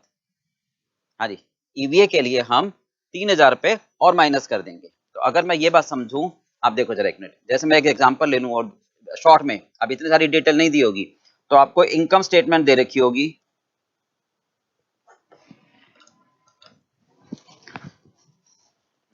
देखिए जरा केस नंबर 1 देखते हैं। इनकम स्टेटमेंट आपको दी होगी, रेवेन्यू माइनस खर्चे, जो प्रॉफिट आया होगा उस पर क्या रहा है, टैक्स बना हमारा। ठीक है, ये 20% के हिसाब से कोई भी रेट होगा सपोज। ठीक है, अब वो कह रहे हैं नीचे profit statement includes direct tax provision, deferred tax provision 1,80,000, और इससे पहले कोई नहीं था, तो क्या करोगे आप सोच के बताओ। इसका मतलब है ये कंपनीज एक्ट का है, सबसे पहली बात तो जो दिया होता है वो कंपनीज एक्ट का होता है। ठीक है। अब ये कहता है 28 लाख रुपए हमारा टैक्स कंपनीज एक्ट के हिसाब से है। अपर कह रहा है नीचे कि प्रोविजन कितना बनाया, 1,80,000। सेम बात आ गई। इसका मतलब इनकम टैक्स एक्ट के हिसाब से हमने 29,80,000 पे करा होगा, है ना, तभी तो मैंने इतना प्रोविजन बनाया। तो अब नोपैड में and operating profit after tax, right बे, इस अमाउंट में से आप क्या माइनस करोगे, सोच के बताओ जरा आप अपने आप। हाँ जी, क्या करोगे आप, यानी 1,80,000 और माइनस कर दोगे, डेफर्ड टैक्स प्रोविजन 1,80,000 आप और माइनस कर दोगे। क्लियर है, क्योंकि हमने कम पे करा है, हमने इतना कम पे करा, जब तो प्रोविजन बनाया। कैपिटल एम्प्लॉयड में कुछ नहीं करेंगे क्योंकि बिगिनिंग है और लास्ट ईयर हमारी कोई एडजस्टमेंट नहीं थी। क्लियर है। अच्छा इधर आ जाते हैं। अगर ये हो प्रॉफिट बिफोर टैक्स इतना है, टैक्स मान लो 9.5 दे रखा है। अब वो करा नीचे tax is cash paid 9 lakh और एडजस्टमेंट है डेफर्ड टैक्स प्रोविजन की इतनी। तो अब नीचे देखो कह रहा है कैश मैंने पे कर दिया इतना, इसका मतलब मुझे दोनों बस मैच करने हैं, यानी 9 लाख रुपए मेरा एक्चुअल टैक्स बना, तब मुझे इसकी आवश्यकता नहीं है। समझ गए। तो इसका मतलब नोपैड में, राइट, बिफोर टैक्स में अगर मैं लूं, बिफोर टैक्स में लूं तो मैं टैक्स माइनस करूंगा एक्चुअल में 9 लाख रुपए। ओके। और अगर यहां लोगे आफ्टर टैक्स में तो 50,000 ऐड कर दोगे। क्लियर के पार्ट बेटा। चलिए बेटा नेक्स्ट पार्ट हो गया कि क्लियर। हाँ जी, हमने करा डिविजनल परफॉर्मेंस मेजर में इकोनॉमिक वैल्यू एडेड। ओके। अब बताया रिटर्न ऑन इन्वेस्टमेंट, ठीक है, फिर residual income and then share holder value added. देखो रिटर्न ऑन इन्वेस्टमेंट का मतलब ये कहना चाहते हैं कि अगर कोई भी डिवीजन ये फोकस करता है एब्सोल्यूट साइज के प्रॉफिट पर, ठीक है, तो हम क्या करेंगे, ईवीए निकालेंगे। एब्सोल्यूट का मतलब होता है फिगर। अगर वो एब्सोल्यूट नहीं जानना चाहते, बस वो जानना चाहते हैं कि हर डिवीजन में कितना परसेंटेज कमाया। समझ रहे हो, क्योंकि ईवीए एक एब्सोल्यूट रिजल्ट देता है कि भाई कितना एक्सेस है, 2 लाख, 3 लाख, 5 लाख, 10 लाख। बट अगर वो ये जानना चाहें कि जब दो डिवीजन में कंपैरिजन करोगे और बेस सेम नहीं होगा, तो वो कंपैरिजन करना चाहते हैं रिटर्न ऑन इन्वेस्टमेंट। समझ गए। मतलब एक डिवीजन में 10 लाख रुपए लगा रहे हैं, दूसरे डिवीजन में 20 लाख रुपए लगा रहे हैं, तो ईवीए उसमें बेटर नहीं होगा। तो जब डिविजनल की आपस में कंपैरिजन करोगे या दो कंपनी का आपस में कंपैरिजन करोगे, तो क्या चाहिए हमें, परसेंटेज, यानी परसेंटेज का मतलब बेस बराबर करने के लिए कि 100 रुपए पर पहली कंपनी कितना कमा रही है, दूसरी कंपनी कितना कमा रही है। ओके, तो हम कहते हैं रिटर्न ऑन इन्वेस्टमेंट। इसका मतलब होता है profit before interest and tax divided by total investment. ठीक है। अब सर एक बात है, इंटरेस्ट एंड टैक्स क्यों हम इग्नोर कर रहे हैं, क्योंकि जब दो डिवीजन में कंपैरिजन करोगे तो टैक्स रेट दोनों मतलब कंपनी पे करेगी, तो डिवीजन तो टैक्स पे करता नहीं है। इस वजह से दो कंपनी के बीच में करेंगे तो हो सकता है दोनों कंपनी का टैक्स रेट अलग अलग हो। ठीक है, तो हमें उसको कंसिडर नहीं करना, हमें देखना है कि फैक्ट्री कितना कमा के दे रही है। ठीक है, इंटरेस्ट इसलिए इग्नोर कर रहे हैं हम क्योंकि हम ये जानना चाहते हैं कि फैक्ट्री कितना कमा के दे रही है। भाई पैसा मालिक लगा रहा है या उधार लेके लगा रहे हैं वो उनकी प्रॉब्लम है। तो यहाँ ये जानना चाहते हैं कि फैक्ट्री मतलब मशीनें कितना कमा के दे रही हैं, इसलिए चाहते हैं हम profit before interest and tax divided by total assets यानी कैपिटल एम्प्लॉयड। ओके, यानी controllable return divided by total assets, net assets, capital employed. Controllable return का मतलब होता है कि जो उस डिवीजन के अंडर कंट्रोल होगा। मतलब अगर कोई हेड ऑफिस है, मान लो दो डिवीजन है, हेड ऑफिस के खर्चे दोनों में बांटे हुए, ठीक है, तो वो नहीं लेंगे क्योंकि उस खर्चों के लिए वो डिवीजन कंट्रोलेबल नहीं है। तो हेड ऑफिस के खर्चे हम आरओआई निकालते समय इग्नोर कर देंगे। क्लियर हो गया पार्ट पे। अब इसका फायदा ये होता है, जैसे मान लो डिवीजन ए है, ठीक है, अगर डिवीजन ए सपोज 10% की उसकी आरओआई है, डिवीजन बी में आरओआई है मान लो 12%। ठीक है, अब डिवीजन ए में अगर आरओआई हमने निकाली 10%, यानी कोई नई इन्वेस्टमेंट करनी है, बट उसकी मिनिमम कॉस्ट ऑफ कैपिटल मान लो 8% है, तो अगर नए प्रोजेक्ट की आरओआई उसकी कॉस्ट ऑफ कैपिटल से ज्यादा है तो वो नए में इन्वेस्ट कर लेगा। क्लियर। अब दूसरे डिवीजन में अगर आरओआई मान लो 12% है पर उसकी कॉस्ट ऑफ कैपिटल 13% है, तो वो इन्वेस्ट नहीं करना चाहेगा क्योंकि वो कहेगा कम से कम मैं अपने पैसे को कहीं और लगाऊं तो उतना तो कमाऊं। ठीक है। अब यहाँ एक बात और आती है कि अगर मैं ओवरऑल देखूं कंपनी की cost of capital on an average, तो उससे मुझे कोई मतलब नहीं होगा। ठीक है, कहीं हम ये देखें कि भाई on an average cost of capital कितनी है, तो एवरेज में क्या होता है, एक का ज्यादा दूसरे के कम से ऑफसेट हो जाता है। तो आरओआई हमेशा इंडिविजुअल डिपार्टमेंट की कॉस्ट ऑफ कैपिटल से कंपेयर करते हैं। ये हो गया पार्ट क्लियर। चलिए राइट। दूसरा आता है हमारे पास रेजिडुअल इनकम। ठीक है, रेजिडुअल इनकम का मतलब एब्सोल्यूट फिगर में but without considering true value, मतलब करंट मार्केट वैल्यू को हम नहीं देखते हैं। तो simple, profit before interest and tax minus cost of capital into capital. Simple आपके पास आ जाएगा कि जितना मैं एक्सेस प्रॉफिट कमा रहा हूं, ओके। तो ये भी एक तरह से एब्सोल्यूट फिगर ही देता है, बट क्या होता है, profit before interest and tax minus capital employed multiply bye simple cost of capital, okay. तो ये दोनों तो एब्सोल्यूट वैल्यू देंगे और ये जाएगा परसेंटेज में, ठीक है। तीसरा आता है next share holder value. Share holders value का मतलब होता है कि जो भी हम एक्सेस कमाते हैं, जितना भी हम एक्सेस कमाते हैं ईवीए में, वो फ्यूचर के लिए आता है। मतलब अगले 5 साल की कैलकुलेशन करूं अगर मैं, तो उसकी आज कितनी वैल्यू है। तो सिंपल भाषा में ये कहेंगे present value of excess amount to be paid to the share holder is called share holder value, okay. चलिए, ये हमारे पार्ट्स हो गए। अब इसके बाद आते हैं हम रिस्पॉन्सिबिलिटी सेंटर, ठीक है। रिस्पॉन्सिबिलिटी सेंटर में कॉस्ट सेंटर, रेवेन्यू, प्रॉफिट और इन्वेस्टमेंट सेंटर, ठीक है बेटा, ध्यान से सुनो। रिस्पॉन्सिबिलिटी सेंटर का मतलब हम क्या कहना चाहते हैं कि जब कोई भी कंपनी अपनी अथॉरिटी को असाइन करते हैं, डेलीगेट करते हैं अलग अलग डिपार्टमेंट को, ठीक है, तो उस प्रोसीजर को हम क्या बोलते हैं, रिस्पॉन्सिबिलिटी अकाउंटिंग बोलते हैं, ठीक है।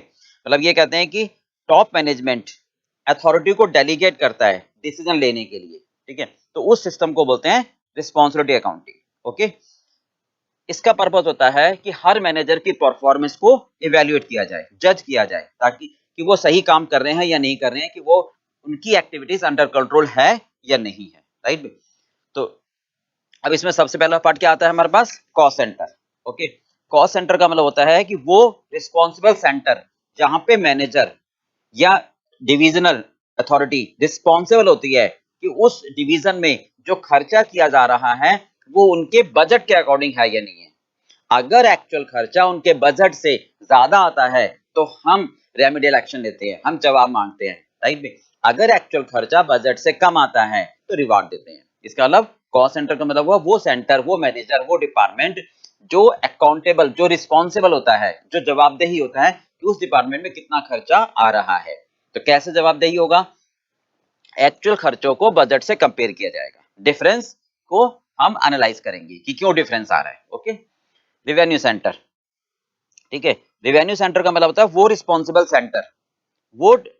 सेंटर जहां पे मैनेजर टोटली कंसर्न होता है with the raising revenue, no responsibility for cost. मतलब उसका पर्पस सिर्फ रेवेन्यू जनरेट करना होता है, उसका पर्पस सिर्फ रेवेन्यू जनरेट करना होता है by taking the appropriate decision, ठीक है।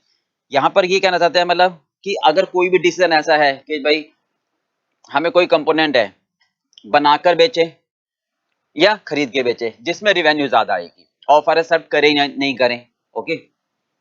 तो रेवेन्यू सेंटर की रिस्पॉन्सिबिलिटी होती है how to generate the revenue instead of controlling और managing the cost, okay. Profit centre का मतलब होता है वो रिस्पॉन्सिबिलिटी सेंटर जहां पे मैनेजर ऑफ सच सेंटर या डिवीजन रिस्पॉन्सिबल होता है दोनों के लिए, रेवेन्यू और कॉस्ट, ठीक है, रेवेन्यू और कॉस्ट, ताकि हम प्रॉफिट कैलकुलेट कर सकें। तो profit should be measured in terms of profit, performance should be measured in terms of profit, that is revenue minus cost. ये प्रॉफिट जनरेट करो आप, ओके। इन्वेस्टमेंट सेंटर यानी जो डिपार्टमेंट, यानी जो सेंटर एसेट्स परचेज कर रहे हैं, तो उनकी रिस्पॉन्सिबिलिटी होती है कि भी आप प्लांट में पैसा इन्वेस्ट कर रहे हो, नई एसेट्स खरीद रहे हो, तो उसकी जवाबदेही होती है कि आप जो इन्वेस्टमेंट कर रहे हो वो आपकी इन्वेस्टमेंट क्या आपको इतनी रिवेन्यू आगे आने वाले सालों में देगी या नहीं देगी, राइट। तो उनकी जिम्मेवारी होती है ये। तो हम अलग अलग रिस्पॉन्सिबिलिटी असाइन कर देते हैं ताकि हम उनकी परफॉर्मेंस को इवेल्युएट कर सके। भी तुम्हारी जिम्मेवारी है कॉस्ट की, कॉस्ट सेंटर, तुम्हारी जिम्मेवारी है रेवेन्यू जनरेट करने की, रेवेन्यू सेंटर, तुम्हारी जिम्मेवारी है प्रॉफिट जनरेट करने की, प्रॉफिट सेंटर, तुम्हारी जिम्मेवारी है इन्वेस्टमेंट को कंट्रोल करने की, मैनेज करने की, इन्वेस्टमेंट सेंटर, ओके। बात क्लियर।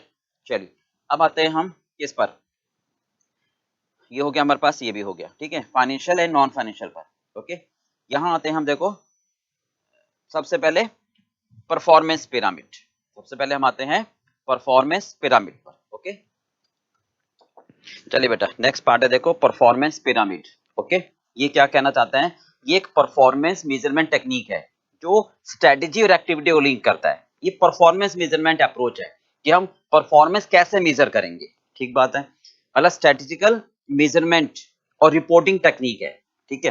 कहना क्या चाहते हैं हम कि हम बिजनेस स्ट्रेटेजी को और डे टू डे ऑपरेशन को लिंक करना चाहते हैं कि भाई हमने सोच लिया ये काम करना है, अब काम कर भी रहे हैं या नहीं वो भी तो देख लें। भाई मैनेजमेंट ने डिसाइड कर लिया कि प्लान कर लिया ये काम करना है, ये काम करना है, ये काम करना है, फिर देख भी तो लो कि कौन क्या क्या काम कर रहा है, तो उनका आपस में लिंक करना, ठीक है, वो कहलाता है परफॉर्मेंस पिरामिड। मतलब ये भी कह सकते हैं जैसे हम कोई बिल्डिंग बना रहे हैं तो वो बिल्डिंग कितनी स्ट्रांग बनेगी, कितनी अट्रैक्टिव होगी, कितनी ज्यादा वायबिलिटी होगी, ये उसकी बेसिक फाउंडेशन पर डिपेंड करता है, ठीक है। तो उस तरीके से वो कहना चाह रहा है। तो देखिए सबसे पहले कॉर्पोरेट विजन यानी कंपनी का जो विजन होता है सबसे पहले वो टॉप पर होता है, ठीक है। Corporate vision translate into two factors, market और फाइनेंशियल, राइट। मार्केट और फाइनेंशियल यानी हम कहते हैं success of market associated with customer satisfaction and customer satisfaction. Market की जो सक्सेस है वो किससे एसोसिएटेड है, कस्टमर सेटिस्फैक्शन से। Financial success, the success of financial is associated with high productivity, okay. अब मार्केट का मतलब क्या है कि हमारा मार्केट में शेयर कितना है, ठीक है। मार्केट में शेयर तभी तो ज्यादा बढ़ेगा जब कस्टमर सेटिस्फाइड होंगे। मार्केट शेयर समझते हो ना, कि दूसरे के कस्टमर हमारे पास आए, मार्केट साइज नहीं, मार्केट शेयर। मार्केट शेयर तब बढ़ता है जब दूसरे के कस्टमर कम हो और हमारे पास बढ़े, यानी दूसरा दुखी हो तभी हम सुखी हो पाएंगे, वो कहना चाहते हैं मार्केट शेयर। तो जब कस्टमर सेटिस्फाई होंगे तभी तो दूसरे की शॉप छोड़कर हमारे पास आएंगे। तो कहते हैं market success is associated with customer satisfaction. Financial success मतलब हम ज्यादा रिटर्न ऑन कैपिटल एम्प्लॉयड कमा रहे हैं, ज्यादा आरओआई कमा रहे हैं, ज्यादा ग्रॉस प्रॉफिट कमा रहे हैं, ज्यादा जीपी रेशियो अर्न कर रहे हैं, right. Profitability is associated with high productivity, यानी प्रोडक्टिविटी अगर हमारी हाई होगी तो हम ज्यादा फाइनेंशियल सक्सेस हो पाएंगे। शेयर होल्डर्स वेल्थ, इसका मतलब शेयर होल्डर्स वेल्थ, ओके। अब कस्टमर सेटिस्फैक्शन किस पर निर्भर करता है, हाउ कैन यू से कस्टमर इज सेटिस्फाइड। दो बातें बताए रखी हमेशा, क्या, ऑन टाइम डिलीवरी और क्वालिटी। एक तो उसको क्वालिटेटिव मटेरियल मिले और टाइम से मिले। अब ये ना होना कि डिलीवरी तो टाइम से मिल रही है पर क्वालिटी नहीं है तो वो क्या करेगा, बेकार है। अच्छा, तो दूसरा, डिलीवरी तो टाइम से मिल रही है, ठीक है, बट क्वालिटी नहीं है तो बेकार है। या रिवर्स कह दो, क्वालिटी मिल रही है पर डिलीवरी बहुत देर से मिल रही है तो कहेगा अब क्या फायदा, भाई भूख मुझे आ जाए और बहुत अच्छा खाना मुझे शाम को दे रहे हो तो भी बेकार है। यानी ऑन टाइम, यानी गुड्स, अच्छा गुड्स समय पर डिलीवर हो जाए तब कस्टमर सेटिस्फाइड होगा। क्लियर पार्ट बेटा।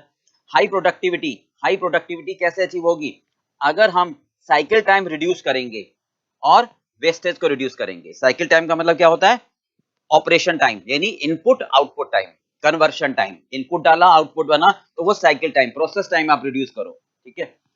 वेस्टेज यानी वेस्टेज जो होते हैं, नॉर्मल लॉस, अब normal loss, ideal time, machine खाली है तो वो सारे, मशीन ब्रेक डाउन हो गई तो वर्कर खाली बैठे हैं तो ये सारे रिड्यूस करो, इससे प्रोडक्टिविटी बढ़ेगी, ओके। अब ये वाला पार्ट कस्टमर वाला कहलाता है एक्सटर्नल एफिशिएंसी और प्रोडक्टिविटी कहलाता है इंटरनल एफिशिएंसी। तो ये एक हमारा परफॉर्मेंस पिरामिड है, हो गया क्लियर पार्ट में। इसको हम जज करते हैं सक्सेस विद क्वालिटेटिव डाटा से, कि वो कितनी हमारी, कितना हम कस्टमर को सेटिस्फाई कर रहे हैं, यानी कितनी बार हम क्वालिटी गुड्स दे रहे हैं, कितना डिफेक्टिव कम और कितनी बार डिलीवरी दे रहे हैं ऑन टाइम, ठीक है। कितना साइकिल टाइम पहले था, कितना साइकिल टाइम अब है, मतलब कितना प्रोसेसिंग टाइम पहले और कितना प्रोसेसिंग टाइम अब हो रहा है। वेस्टेज कितनी पहले से रिड्यूस हुई, तो इससे हम क्या पाएंगे, प्रोडक्टिविटी बढ़ी। इससे क्या पाएंगे, कितना कस्टमर सेटिस्फाइड हुआ। कस्टमर सेटिस्फाइड होगा तो मार्केट में शेयर ऑब्वियसली बढ़ेगा ही बढ़ेगा। प्रोडक्टिविटी बढ़ेगी तो ऑब्वियसली प्रॉफिट बढ़ेगा। जब प्रॉफिट बढ़ेगा, मार्केट में शेयर बढ़ेगा तो ऑब्वियसली बात है हम अपनी स्ट्रेटेजी को पूरा कर पाएंगे। क्लियर पार्ट भी। तो ये कहता है एक तरह से बिल्डिंग फाउंडेशन है पूरी, ओके। तो एग्जाम में जो क्वेश्चन आएगा वो आपको कई बार किसी भी तरह से कह सकता है कि एक्सटर्नल एफिशिएंसी, इंटरनल एफिशिएंसी जज करो। इट मींस परफॉर्मेंस पिरामिड को बताना है क्वालिटेटिव इंफॉर्मेशन के थ्रू, ठीक है। चलिए इस पर एक केस स्टडी है, आप जरा प्लीज फटाफट पढ़ो, मैं आपको देता हूं। चलिए बेटा देखिए, परफॉर्मेंस पिरामिड पर केस स्टडी है। पहले पूरा पिरामिड बनाना है और फिर क्वांटिटेटिव डाटा से उसको कोरिलेट करना है, सिंपल सा। आप एक बार इस केस स्टडीज को पढ़ लो, ठीक है, फिर पॉज करके आप सुनना, ओके। मैं इतनी पढ़ता हूँ। You are the paid assistant working in company an account consultancy firm. ये आपके पास ईमेल आई है, ठीक है। You are probably aware we are meeting with the manager of PL letter this afternoon to discuss several key issues, ठीक है। ये आपके पास रिजल्ट कह रहा है, वो ये कह रहा है analysis of new proposal for the period 2017 से 19 बेस्ड ऑन एक्सटर्नल एफिशिएंसी और इंटरनल एफिशिएंसी। यहां से पता लग रहा है कि परफॉर्मेंस पिरामिड है, यहां से पता लगेगा परफॉर्मेंस पिरामिड है। ओके, क्योंकि दो बेसिक फाउंडेशन हमें देखनी होती है, एक्सटर्नल एफिशिएंसी और इंटरनल एफिशिएंसी। डायरेक्ट नहीं लिखा होगा। To help you with this I have attached a copy of our forecast financial and non financial data. ठीक है, फाइनेंशियल का मतलब हो गया प्रॉफिट वगैरह, नॉन फाइनेंशियल का मतलब हो गया जो क्वालिटी हो गया, ऑन टाइम डिलीवरी। अब वो कहता है कि आप इसको ध्यान से पढ़ो और मुझे बैक करो ईमेल कि भाई क्या पॉसिबल हो सकती है मीटिंग से पहले। ठीक है, अब ये कह रहा है मार्केट शेयर मेरा 110 था 17 में और 19 में 120, यानी 17 to 19, 20 का साल छोड़ देना, 17 से 19 को कंपेयर कर लोगे। सेल्स दे रखी है, total cost, production, achieving design quality standard. ठीक है, ये कहता है क्वालिटी स्टैंडर्ड हमारा था 95.95%, अब हो गया 98.5, मतलब 100 यूनिट में हम 95.5 क्वालिटी प्रोडक्ट बनाते थे, यानी 4.5 डिफेक्टिव, अब 1.5 डिफेक्टिव। ठीक है, रिटर्न फ्रॉम कस्टमर, कस्टमर जो वापस करता था 2%, अब 0.5%। Okay, cost of after sale service, यानी जब कस्टमर हमें वापस आता है दुखी होकर तो हम उसके प्रोडक्ट को रिपेयर कर देते थे, उसमें हमारी कॉस्ट इतनी आती थी 1.3 या 1 lakh. Sales meeting delivery dates, मतलब प्लान्ड डिलीवरी डेट 85%। इसका मतलब क्या है, वर्ड्स को ध्यान से पढ़ना है, बस इजी होता है, ध्यान से पढ़ो। क्या कहना, अब ऐसे नहीं कि फटाफट पढ़ो भी क्या कहना चाह रहा है, वो नहीं, अब बहुत ध्यान से पढ़ो, बहुत इजी होता है। क्या कह रहा है वो, शेड्यूल्ड डिलीवरी डेट, मतलब पहले से मैंने कहा था 10 दिन में सामान पहुंच जाएगा। ठीक है, तो 100 कस्टमर को कहा था, 85 को तो पहुंचा दिया, 15 कस्टमर ही तो थे जो एक आध दिन लेट हो गए, और ये अब धीरे धीरे इंप्रूव करा तो 95, यानी पहले 100 में से 85 कस्टमर का गुड्स समय से पहुंच जाता था, अब 100 में से 95 का डिलीवरी पहुंच रहा है ऑन टाइम। साइकिल टाइम, ठीक है, वो था पहले 5 वीक में और अब 4, पहले 5 हफ्तों में हमारा गुड्स प्रोड्यूस होता था, इनपुट आता था, प्रोडक्ट बनता था, डिलीवर होता था, अब ये 4 हफ्तों में। कस्टमर स्क्रैप इन प्रोडक्शन, यानी जो वेस्ट हो रहा है, पहले 6.5% वेस्ट होता था, अब 1.5%। आइडियल मशीन पहले 9% खराब होती थी ब्रेकडाउन की वजह से, अब 1%। ओके, चलिए रिक्वायरमेंट क्या मांग रहा है वो आपसे, draft the email as requested by the partner. ठीक है, तो आप बस ये कहोगे, सॉल्यूशन में कहोगे पहले सब्जेक्ट 2SB, ठीक है, हमारा है DG, और डेट डाल दोगे, subject PL meeting after this afternoon. ठीक है, अब ये कहोगे हम डाटा अटैच कर रहे हैं, ठीक है, तो आप इसको जवाब समझिए। अब क्या कहना चाहते हो आप, परफॉर्मेंस पिरामिड का आप आंसर बना देना, पूरा चार्ट बना दें परफॉर्मेंस पिरामिड का। देखिए वही सेम परफॉर्मेंस पिरामिड का आपको चार्ट बनाना है। ठीक है, एक सेकंड, देखिए यहाँ पे सबसे पहले परफॉर्मेंस पिरामिड का चार्ट बनाना है। Corporate vision, market, financial, customer satisfaction, productivity, quality, delivery, cycle time, waste, external efficiency, internal efficiency. ठीक है, फिर आपको लिखना है performance pyramid express the correlate the linkage of business strategy with the activities. Performance measurement system.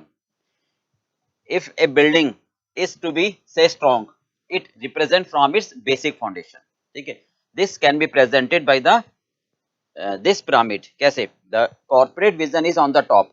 It is translated into two parts, market and financial. Market indicates market share. Financial indicate profitability ratios, GP ratio, shareholders wealth.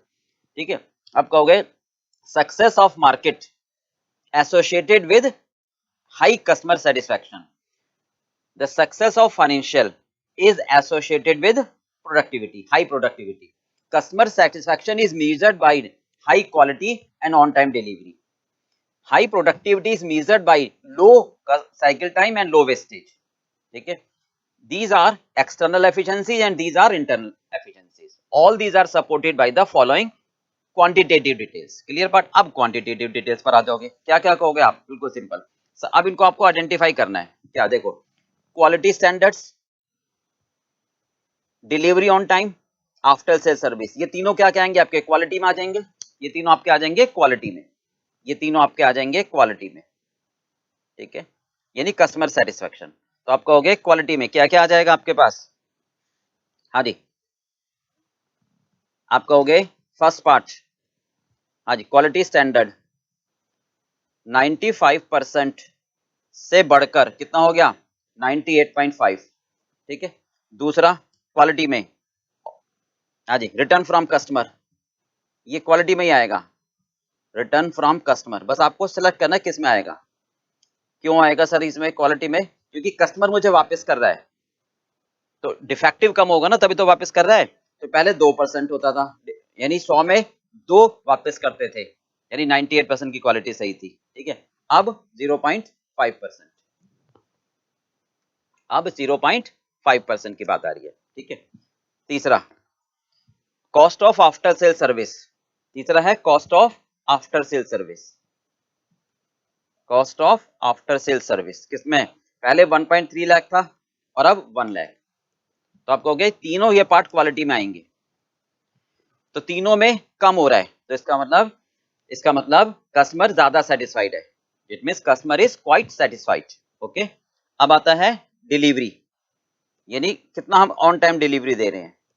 हाँ जी, delivery date पहले 85% था, अब 95% हो गया, यानी पहले से 10% हमारी डिलीवरी परफॉर्मेंस बढ़ी है। इन दोनों की वजह से मेरा कस्टमर ज्यादा सेटिस्फाइड हो रहा है। ओके, ये हमारा कहलाएगा एक्सटर्नल एफिशिएंसीज में। अब आते हैं इंटरनल एफिशिएंसीज में।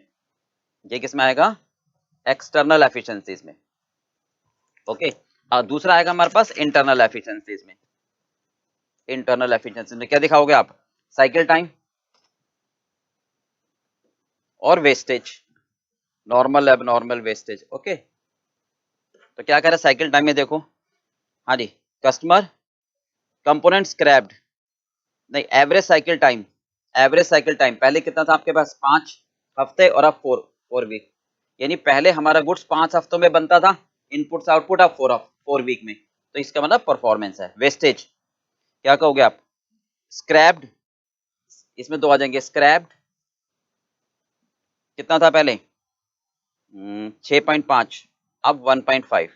स्क्रैप का मतलब इनपुट आउटपुट। पहले 100 किलोग्राम इनपुट डालते थे तो 6.5 किलोग्राम लॉस होता था, अब 1.5 किलोग्राम लॉस हो रहा है, ठीक है। मशीन की आइडल टाइम, मशीन खाली रहती थी, पहले 9% और अब 1%, ये भी इंप्रूव हो गई। तो आप कहोगे कि, आप क्या कहोगे अब इस केस में? हाँ जी, कि external efficiencies and internal efficiency both improve with the qualitative support. Okay, clear हो गया पार्ट बी? ये इसका आंसर होगा। Clear part B? चलिए अब आगे चलते हैं हम।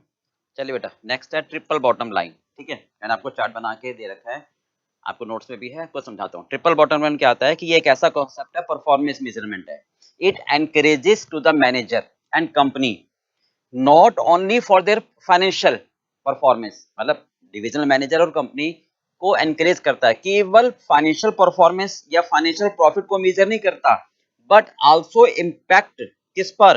दैट जो एक्टिविटीज करते हैं, जो ऑपरेशन करते हैं on the society and environment.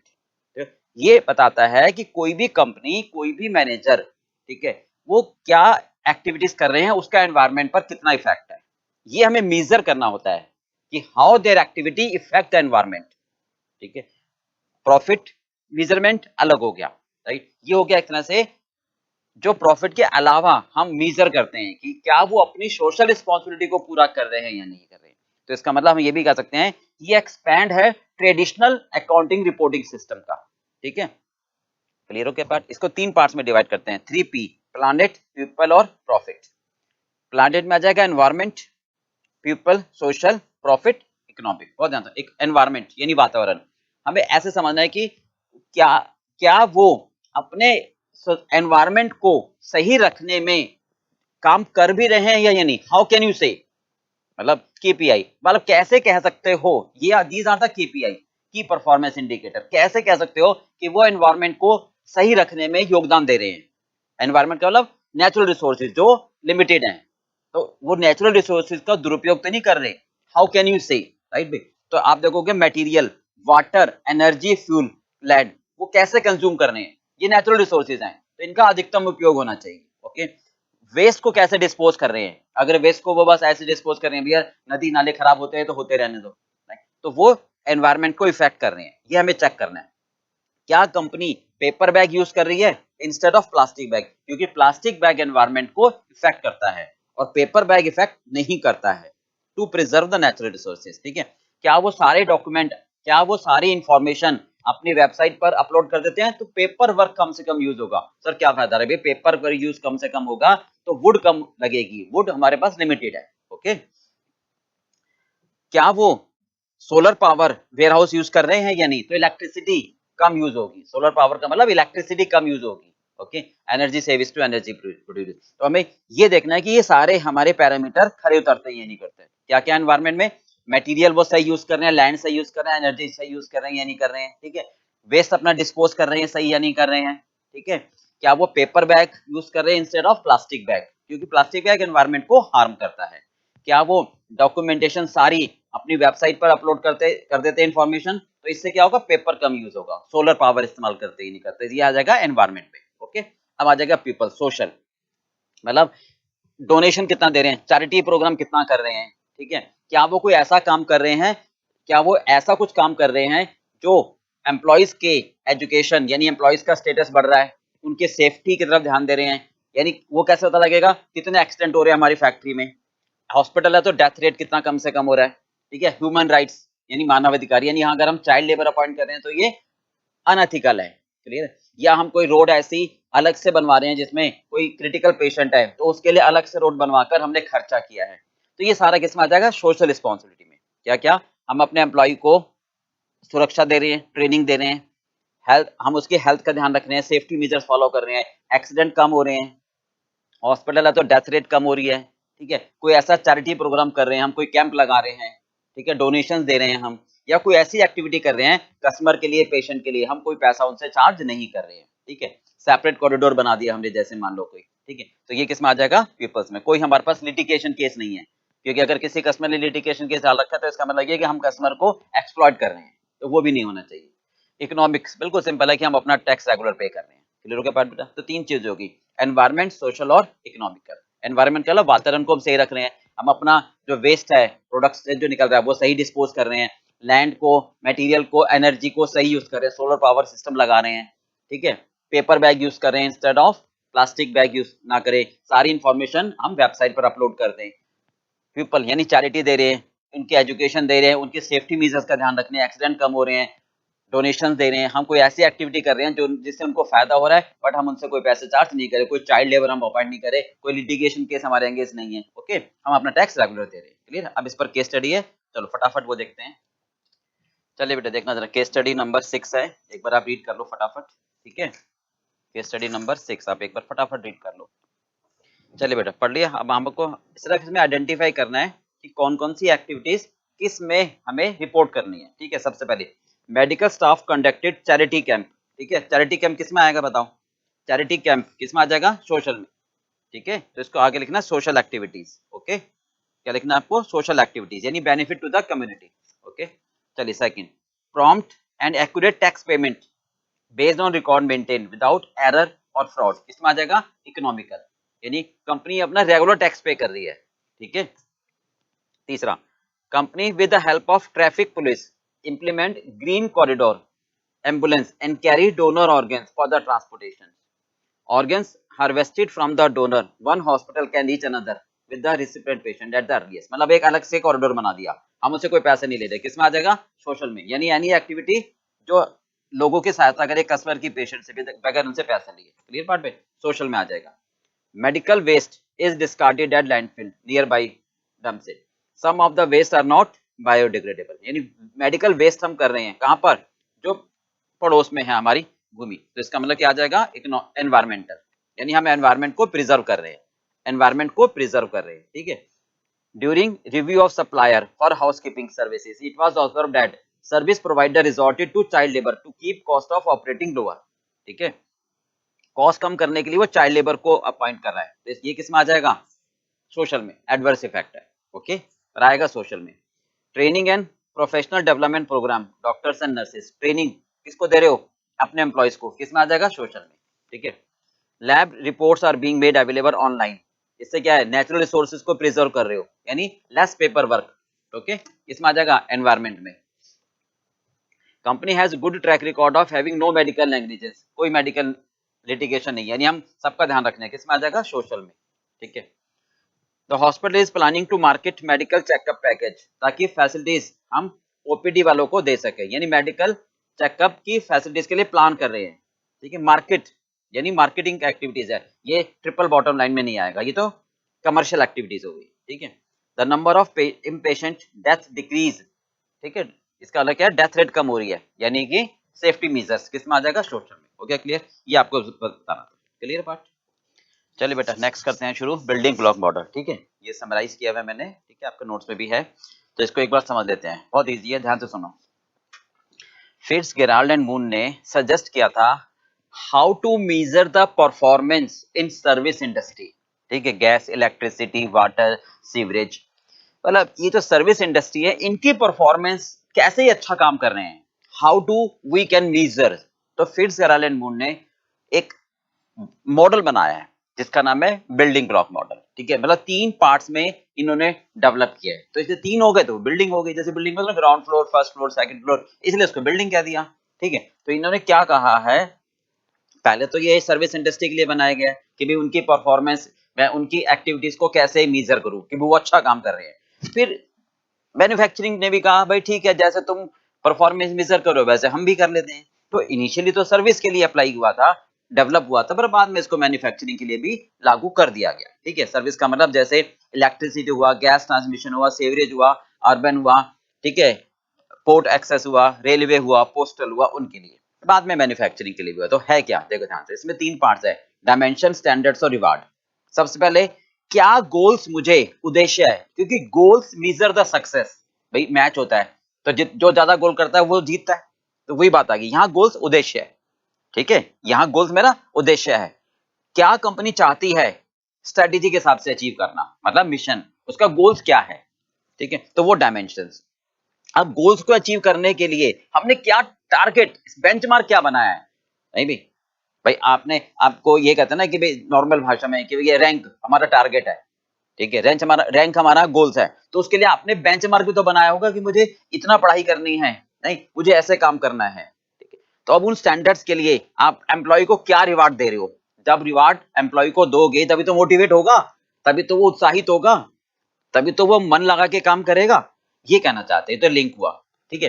Dimension means what are the goals जो कंपनी अचीव करना चाहती है स्ट्रेटेजी के हिसाब से। अब इसमें 2 पार्ट्स आते हैं, डिटरमिनेंट्स और रिजल्ट, यानी कार्य, मतलब काम फिक्स करो ना कि ये काम होने चाहिए तभी तो परिणाम आएगा, ठीक है। डिटरमिनेंट्स में activities which influence the result. अब डिटरमिनेंट्स में ध्यान से देखो, quality, innovation, flexibility, resource utilisation, क्या क्या कहते हैं, quality, innovation, flexibility, resource utilisation, ठीक है। रिजल्ट्स में फाइनेंशियल और कॉम्पिटिटिव, क्लियर पार्ट पे।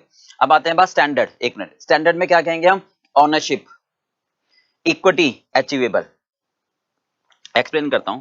रिवार्ड्स में मोटिवेशनल होना चाहिए, क्लैरिटी होना चाहिए और कंट्रोलेबल होना चाहिए। देखो डिटरमिनेंट्स मतलब एक्टिविटी, क्या कहते हैं, क्वालिटी, ये कहते हैं कि sir quality should be measured from the eyes of customer, यानी आप क्वालिटी हाई रखो, ठीक है, हाई मतलब हमें ऐसा सिस्टम बना लेना चाहिए ताकि कंपनी में high quality measures, high quality standards को हम ध्यान में रखें, और अगर नॉन कंप्लायंस है तो उसको रिव्यू किया जाए। मतलब एक कंपनी है, उसके अलग अलग ब्रांचेस हैं, अलग अलग स्टोर्स हैं, तो हर स्टोर्स में क्वालिटी स्टैंडर्ड को फॉलो किया जाना चाहिए, तो high quality standard should be set, clear part भी। और अगर हम नहीं फॉलो कर रहे हैं तो it must be reviewed, clear part भी, तभी तो होगा। इनोवेशन मतलब नयापन, ठीक है। अब ये नहीं है कि एक बार आपने कुछ नयापन कर दिया, इनोवेशन इसका मतलब है कि मोनोटोनस वर्क नहीं होना चाहिए, हर प्रोडक्ट में नए नए फीचर्स आप जोड़ते रहो, न्यू एडवेंचर करते रहो। मान लो कोई रेस्टोरेंट है तो उसमें नई नई डिश इंट्रोड्यूस करते रहो, न्यू एडवेंचर करते रहो, और ये नहीं एक बार आपने एडवेंचर करा, अरे सर कस्टमर का फीडबैक अच्छा नहीं आया, छोड़ो अब आगे से नहीं करेंगे, नहीं, it should be on continuous, लगे रहो, ठीक है। तो innovation should not be A one time, it should B A continuous basis, यानी न्यू डिशेस बनाते रहो। मतलब अगर कोई रेस्टोरेंट है, हॉस्पिटल है मान लो, तो उसमें नए नए तरीके से, मतलब किस तरह से हम ऑपरेट करें, किस तरह से कहीं क्या क्या हम न्यू मेथड्स डेवलप करें ताकि पेशेंट की रिकवरी जल्दी हो, समझ गए, ये कहना चाहते हैं। फ्लेक्सिबिलिटी मतलब हर एम्प्लॉय चेंज जल्दी कर पाए, मतलब हाउ फ्लेक्सिबल दे आर, हम कस्टमर के ऑर्डर, कस्टमर की कंप्लेंट को कितना जल्दी हम सॉल्व कर पाते हैं, हाउ फ्लेक्सिबल। मतलब एक प्रोडक्शन स्टाफ है, तो वो एक काम से दूसरे काम में कितना जल्दी हो पाएगा। जैसे हमने एक बार कहा था, देखो सेलुलर मैन्युफैक्चरिंग कहा था, ठीक है, कि भाई कटिंग का काम है, स्टिचिंग का काम है, पैकिंग का काम है, तीनों काम एक ही वर्कर से करा लो ना, फिर अगले पे शिफ्ट करें। जस्ट इन टाइम में भी ये कहा था। तो अगर एक वर्कर को हम सारे काम ट्रेन करके सिखा देंगे तो क्या होगा कि वो जल्दी से फ्लेक्सिबल होगा चेंज करने में। समझ में आ गया? जैसे रेस्टोरेंट है, तो अब शेफ है, तो अगर हम उसको ये कहेंगे कि भाई ये डिश बना दो, देखो सर मैं जरा सीख लूं इसको, इसकी रेसिपी क्या है, नहीं तो फिर तो मुश्किल हो जाएगी। तो फिर हम उसकी मतलब फिर हमारे लिए परफॉर्मेंस थोड़ा टाइम ले जाएगा। तो इसका मतलब उसमें इतनी ट्रेनिंग, इतनी नॉलेज, इतनी स्किल्स होनी चाहिए कि वो बहुत जल्दी से उस काम को कर सके, यानी अडॉप्टेबिलिटी। क्लियर है? मतलब easy to shift, resource utilisation, optimum utilisation, productivity, कि हम वेस्ट ना करें। राइट? अब जैसे मान लो रेस्टोरेंट की बात करें तो मटेरियल वेस्ट ना हो, जितना ऑर्डर दिया जाए उस हिसाब से प्रोड्यूस किया जाए। ठीक है?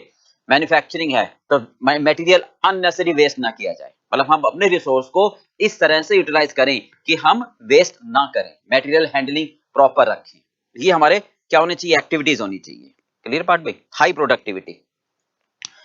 परिणाम, इनका ये हमारे सारे काम हमारे परिणामों को इन्फ्लुएंस करते हैं। तो रिजल्ट हमारा क्या कहते हैं? केपीआई भी कहते हैं हम इसको। इसको क्या कहते हैं हम? केपीआई। केपीआई समझते हो ना? की परफॉर्मेंस इंडिकेटर। कैसे पता लगेगा कि आप काम ठीक कर रहे हो? ठीक है, क्या भाई आप कह रहे हो क्वालिटी ठीक है, कैसे पता लगेगा? नहीं, फाइनेंशियल परफॉर्मेंस, मतलब अगर हमारा प्रॉफिट ज्यादा आ रहा है, अगर हमारा मार्केट शेयर बढ़ गया, दूसरे के कस्टमर हमारे पास आए, तभी तो कहोगे हाँ भाई अच्छी क्वालिटी है, क्योंकि quality should be measured in the terms of customer. तो अगर हम GP ratio, operating ratio, profitability ratio, ROI, ये हमारी ज्यादा कंपैरेटिव पीछे से ज्यादा अच्छी है, मार्केट शेयर ज्यादा अच्छा है, इट मींस हमारी फाइनेंशियल परफॉर्मेंस ज्यादा अच्छी है। राइट भाई?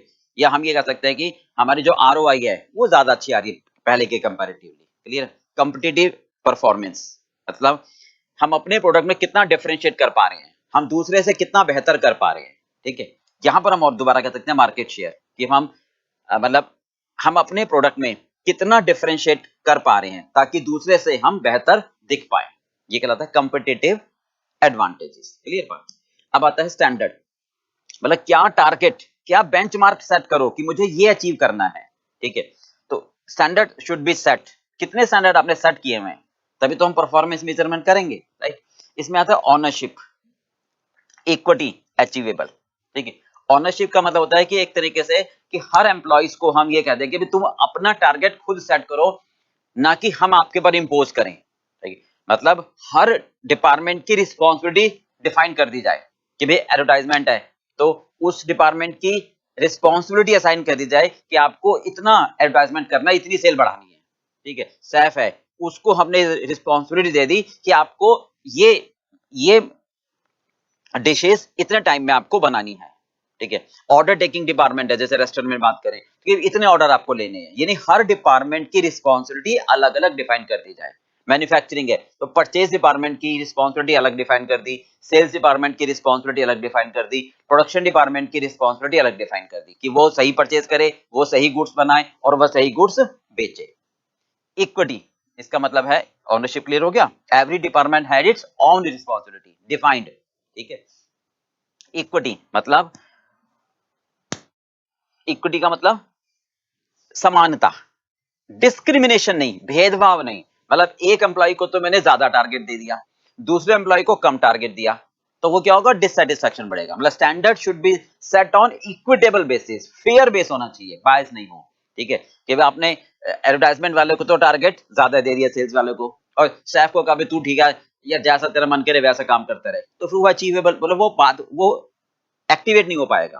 तो इसका मतलब हर एम्प्लॉइज को आप काम बराबर बराबर दो, किसी के साथ भेदभाव मत करो। भाई जैसे आप कहते हो, एक नॉर्मल मैं एग्जांपल लूं कि भाई हमारा प्रोफेशनल फर्म का ऑफिस है, ठीक है, 4 आर्टिकल हैं, तो एक आर्टिकल को तो कह दिया ठीक है यार तू ना जब तेरा मन करे जब आ, जब तेरा मन करे जब जा, और दूसरे के ऊपर बर्डन डाल दिया नहीं तुझे आज इतनी टन तैयार करनी करनी है, तो ऐसे फिर वो काम नहीं हो पाएगा। इसका मतलब सब एम्प्लॉइज को, सब स्टाफ को बराबर बराबर आप काम दो। ठीक है? अचीवेबल, यानी वो टारगेट सेट करो जो अचीव हो पाए। अब जैसे मान लो स्टूडेंट है, एक अलग से एग्जांपल दें तो उसको पहले 100 में से 40 मार्क्स आते थे, अब हमने उसको ये कहा कि भाई तुम 90 ले आओ, तो वो तो मतलब उसका मोटिवेट खत्म हो जाएगा, वो कर ही नहीं पाएगा। तो हम ये कहेंगे ना कि ठीक है भैया पहले 50 लाओ, ठीक है, फिर उसके बाद 60, फिर उसके बाद 70, यानी वो अचीवेबल होगा टारगेट। तो टारगेट ऐसा नहीं होना चाहिए कि अचीवेबल ना हो। अब जैसे मान लो रेस्टोरेंट है, ठीक है, हम ऑर्डर टेकिंग वाले को कह दें कि देख भाई कस्टमर जैसे ही ऑर्डर दे तो 0 वेटिंग टाइम होना चाहिए, वो कहेगा सर पॉसिबल ही नहीं है, मतलब होगा ही नहीं ना। तो वेटिंग टाइम होगा पर वो कम से कम होना चाहिए, समझ गए? तो इट मस्ट बी अचीवेबल, तभी वो एक्टिवेट हो पाएगा, तभी वो क्रियान्वित हो पाएगा। समझ में आया की बात? रिवार्ड, रिवार्ड में हम क्या कहते हैं कि भाई मोटिवेट करने के लिए कि भाई एम्प्लॉइज मन लगा के काम करें, ना कि टाइम के हिसाब से काम करें। तो reward should be motivated to employees to achieve the standard, ठीक है। इट मस्ट बी, सबसे पहले क्या करेंगे, मोटिवेटेड। मोटिवेटेड का मतलब क्या होगा, मतलब आप सोचो एम्प्लॉय को, मैं प्रोडक्शन मैनेजर की बात करूं कि भाई प्रोडक्शन मैनेजर को ये कहें कि तुम 10% के 5% बोनस मिलेगा, वो कहेगा सर रखो अपने पास ही, नहीं, तो उससे वो मोटिवेट नहीं होगा ना। अगर मान लो किसी एम्प्लॉय के पास कार है, हम उसको कहें तू इतना टारगेट अचीव कर, हम तुझे साइकिल देंगे, तो कर भैया रखो अपने पास। अब जिसके पास साइकिल है उसको स्कूटर दोगे, स्कूटर वाले को कार दोगे, तो वो मोटिवेट होगा। मतलब ऐसा दो ताकि वो उस जिस लेवल का है उससे ज्यादा उसको दोगे, तब वो मोटिवेट हो पाएगा। क्लियर? मतलब it should be some substantial, ठीक है, bonus should be some amount, ताकि वो उसको लगे कि हाँ मुझे कुछ मिल रहा है, ठीक है। क्लैरिटी, अब जो भी आप देना चाहते हो कि भाई तू ये काम करेगा तो ये बोनस मिलेगा, ये काम करेगा तो ये बोनस मिलेगा, it should be clearly communicated, कोई डाउट ना रहे। अच्छा ठीक है तुम कर लोगे तो हम आपको देख लेंगे, वो नहीं होना चाहिए, ठीक है। अच्छा मोटिवेशन में हम ये भी कह सकते हैं कि भाई हम एम्प्लॉय को बोलते हैं कि अगर आप अच्छा काम करोगे तो हम एम्प्लॉयज ऑफ द मंथ, हम आपके लिए एम्प्लॉयज ऑफ द मंथ एक आपकी फोटो लगाकर हम आपको अवार्ड देंगे, ठीक है। तो ये भी एक उसके लिए मोटिवेशन होगा, भले ही पैसे नहीं मिले, भले ही बोनस नहीं मिल रहा, बट उसके अंदर से उत्साह होगा कि हाँ मेरे मतलब मुझे पूछा गया है, मेरी एक वाही वाही हो रही है, ठीक है। Clarity, it should be clear, controllable. Controllable मतलब सिंपल है कि हर एम्प्लॉय को उस काम के लिए बोनस मिले, उस काम के लिए पेनलाइज मिले जिस काम के लिए वो जिम्मेवार है। जैसे मान लो हम कहें परचेज मैनेजर है, अब परचेज मैनेजर को आपने कह दिया कि भैया प्राइस वेरिएंस 2 रुपए से खरीदना चाहिए, आपने 3 रुपए से खरीदा, आपकी सैलरी कटेगी। बट ये भी तो देखो क्या प्राइस गवर्नमेंट की पॉलिसी की वजह से बढ़ गए हैं, क्या बाजार में नॉर्मल रेट ही बढ़ गया है, एक्साइज ड्यूटी बढ़ गई, या सबकी फसलें खराब हो गई इस वजह से रेट बढ़े, तो फिर वो अनकंट्रोलेबल सिचुएशन है, उसके लिए उसको पेनलाइज मत करो। क्लियर बात भी? अब जैसे मान लो रेस्टोरेंट की बात करें, ठीक है, सैफ है, एडवर्टाइजमेंट डिपार्टमेंट है, सेल्स, तो अगर सेल्स डिपार्टमेंट ने मान लो गलत प्राइस कोट कर दी, मान लो बहुत हाई प्राइस कोट कर दी और सेल कम हो गई, तो अब सैफ को नहीं कह सकते भाई तूने क्वालिटी अच्छी नहीं करी थी, इसलिए तुम्हें हमारा सामान बिका नहीं, तो उसके लिए वो कंट्रोलेबल नहीं है ना। तो जिस काम के लिए जो कंट्रोलेबल फैक्टर है उसको वहां बोनस मिलना चाहिए, वहां पैरालाइज होने चाहिए। क्लियर पार्ट भी? तो ये सारे हमारे पार्ट्स कहलाते हैं बिल्डिंग ब्लॉक मॉडल में। अब इस पर केस स्टडीज है, फटाफट उसको कर लेते हैं, एक बार आप पढ़ लो जल्दी से, ग्रैब एंड कंपनी वाली, ठीक है, जल्दी एक बार रीड कर लो फिर मैं इसको कराता हूं। चलिए पढ़ लिया आपने, देखो, advise the partner how the building block model at Grab and company should be implemented. ये पूछ रहा है ग्रैब एंड कंपनी जो एक रेस्टोरेंट है उसमें बिल्डिंग ब्लॉक मॉडल को कैसे इंप्लीमेंट किया जा सकता है, ठीक है।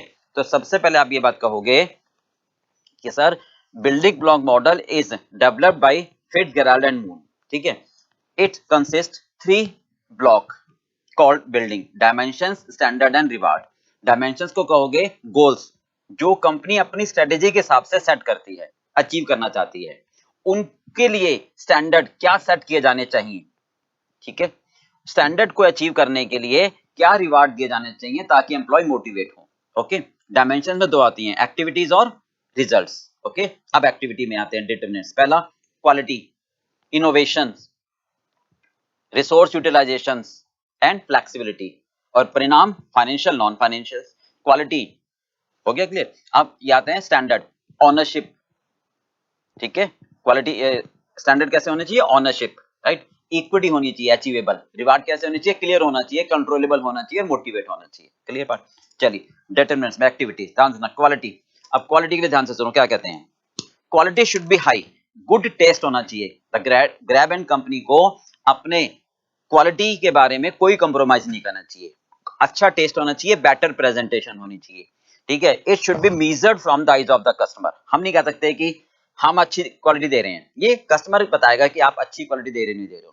Quality control should cover all branches and franchisee, मतलब जितने भी ब्रांचेज हैं फ्रेंचाइजी सब पर क्वालिटी कंट्रोल लगना चाहिए। रिलायबिलिटी मतलब क्वालिटी का पता कैसे चलेगा बेसिकली कि हम अपने जो लॉयल कस्टमर हैं उनको सामान बेच रहे हैं और वो फिर आगे रेफर कर रहे हैं, तो इसका मतलब हमारे प्रोडक्ट की क्वालिटी अच्छी है। ठीक है, अब क्वालिटी सर्विस के लिए हम अपने एम्प्लॉयज को ट्रेनिंग भी दे सकते हैं। वो हम ऐसा सिस्टम डेवलप करें कंपनी में, हम ऐसी एक्टिविटीज करें जो हमें ये गारंटी दें कि क्वालिटी स्टैंडर्ड्स मीट हो रहे हैं। We should develop a system which ensures that quality standards are being met, और अगर नहीं हो रहे हैं तो नॉन कंप्लायंस को रिव्यू किया जाना चाहिए। हो गया क्लियर पार्ट? क्वालिटी के लिए quality standards are being met, हमें ऐसा सिस्टम डेवलप करना चाहिए। क्वालिटी शुड बी हाई, यानी हाई गुड टेस्ट और बेटर प्रेजेंटेशन होनी चाहिए हमारी। क्लियर पार्ट भी क्लियर है? इसके लिए हम एम्प्लॉय को ट्रेनिंग भी दे सकते हैं। ठीक है, और अगर क्वालिटी स्टैंडर्ड नहीं मेंटेन कर रहे हैं तो वो रिव्यू हो जाना चाहिए। क्लियर पार्ट भी? अगला आता है इनोवेशन। हो गया क्लियर? इनोवेशन यानी नयापन, मोनोटोनस वर्क नहीं कि भैया वही ट्रेडिशनल काम करते जा रहे हैं। तो it should be on regular continuous basis, it should not be A one time exercise. ठीक है, एक्सपेरिमेंट करो रेगुलर बेसिस पर। अपने ग्रैब एंड कंपनी को ये करना चाहिए कि अपने मेन्यू में हर बार एक नयापन लाए, न्यू डिशेस ऐड करे। ठीक है, और इससे क्या होगा, कंपेटिटिव एडवांटेजेस मिलेगा। ओके, ये रेगुलर बेसिस पर होना चाहिए और ये कस्टमर का फीडबैक भी हमें लेते रहना चाहिए। क्लियर पार्ट में? फ्लेक्सिबिलिटी, फ्लेक्सिबिलिटी हम क्या कहेंगे, staff can do each work and they can change easily. जैसे सीजनल, अब ग्रैब एंड कंपनी में क्या है, रेस्टोरेंट है, तो seasonal dishes can be prepared easily, no extra training is required. अब जैसे विंटर है मान लो, तो विंटर में क्या होता है, सूप ज्यादा चलता है। ठीक, तो अब शेफ ये नहीं कहे कि सर अभी रुको मैं जरा सीख लूं, तो इसका मतलब वो उसको ऐसा फ्लेक्सिबल होना चाहिए कि जो नई नई डिशेज है या सीजनल की वजह से चेंजेस आ रहे हैं, दे कैन डू इजिली। उसको पहले से इतनी ट्रेनिंग होनी चाहिए कि वो नए काम को या कोई भी दूसरा काम है वो इजिली कर पाए। They are so trained, they are so skills, they are so educated to do the extra work, the new work in easy time, in less time. Clear? Resource utilisation, इसमें क्या कहते हैं, गुड प्रोडक्टिविटी, यानी अच्छी productivity, wastage कम हो, wastage कम हो material की। यानी ध्यान से सुनो, ग्रैब एंड कंपनी में क्या कह सकते हैं हम, high table occupancy rate. High table occupancy rate मतलब जो ऑर्डर टेकिंग वाला डिपार्टमेंट है, ऑर्डर टेकिंग वाला स्टाफ है, वो देखे कि भाई किस टेबल पर हम क्या करें, हाई ऑक्यूपेंसी रेट। समझ रहे हो? अब जैसे रेस्टोरेंट में जाते हो तो वहां पर 8 की टेबल लगी हुई है और एक जगह 4 की, एक के दो की। अब ये नहीं है ना कि भाई दो अगर कस्टमर आ रहे हैं तो उनको 8 वाली टेबल पे बैठा दो, तो 2 कस्टमर आ रहे हैं तो वहां बिठाओ जहां 2 की टेबल है, 8 को वहां बिठाओ जहां 8 की टेबल, ऑक्यूपेंसी पूरी रहे। क्योंकि अगर 2 को आपने 3 वाले पे बिठा दिया, मान लो 4 वाले पे बिठा दिया और फिर 4 वाले आएंगे तो थोड़ा आप उनको चेंज करोगे। तो रिसोर्स यूटिलाइजेशन यानी वेस्टेज कम से कम, यानी कि उनको वेट करना पड़े। क्लियर पार्ट में?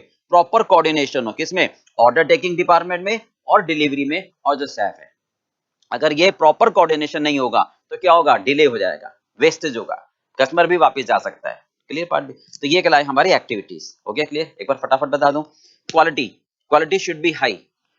जितनी ब्रांचेज है, जितने भी फ्रेंचाइजीज हैं, सब में हाई क्वालिटी स्टैंडर्ड होना चाहिए, गुड टेस्ट होना चाहिए, बेटर प्रेजेंटेशन होना चाहिए। हम अपने रिलायबल कस्टमर को बेचें, इसके लिए हम भले हम अपने एम्प्लॉय को ट्रेनिंग दें, हम ऐसा सिस्टम डेवलप करें ताकि क्वालिटी स्टैंडर्ड्स को मीट करे और अगर नॉन कंप्लायंस है तो उसको रिव्यू करें। ठीक है, इनोवेशन वन टाइम नहीं है, कॉन्टिन्यूस होना चाहिए। नए डिशेज हमेशा अपने मेन्यू कार्ड में इंट्रोड्यूस करते रहने चाहिए। ठीक है, नए एक्सपेरिमेंट करते रहने चाहिए, ये नहीं कि मोनोटोनस वर्क हो। ठीक है, फ्लेक्सिबिलिटी, हमारा स्टाफ हर काम को, चेंजेस को इजीली कर पाए, इतना ट्रेंड होना चाहिए। Seasonal dish can be prepared easily without extra training, without wasting any time.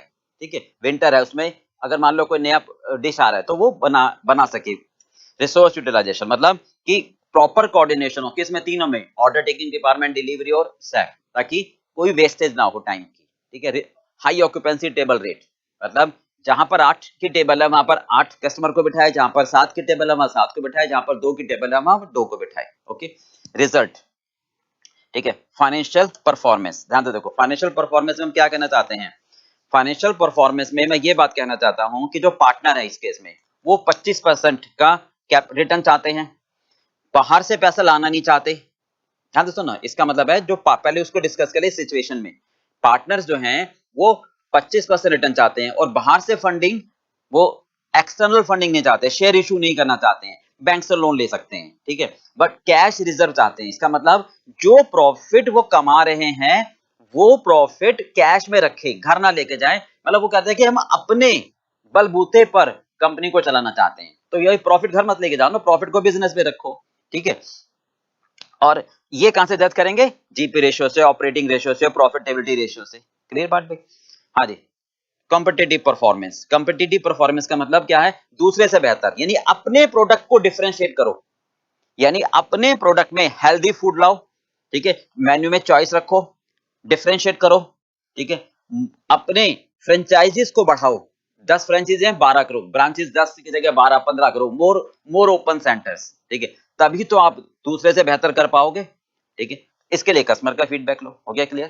Financial performance, partners चाहते हैं 25% रिटर्न, बाहर से फंडिंग चाहते नहीं है, शेयर इशू करना चाहते नहीं है, अपने बलबूते पर बिजनेस चलाना चाहते हैं, बैंक से लोन ले सकते हैं, तो इसके लिए उनको क्या करना चाहिए? जो प्रॉफिट कमा रहे हैं घर ना लेके जाएं, उसी प्रॉफिट को बिजनेस में रखें ताकि कैश रिजर्व रेशियो बढ़ जाए, ठीक है।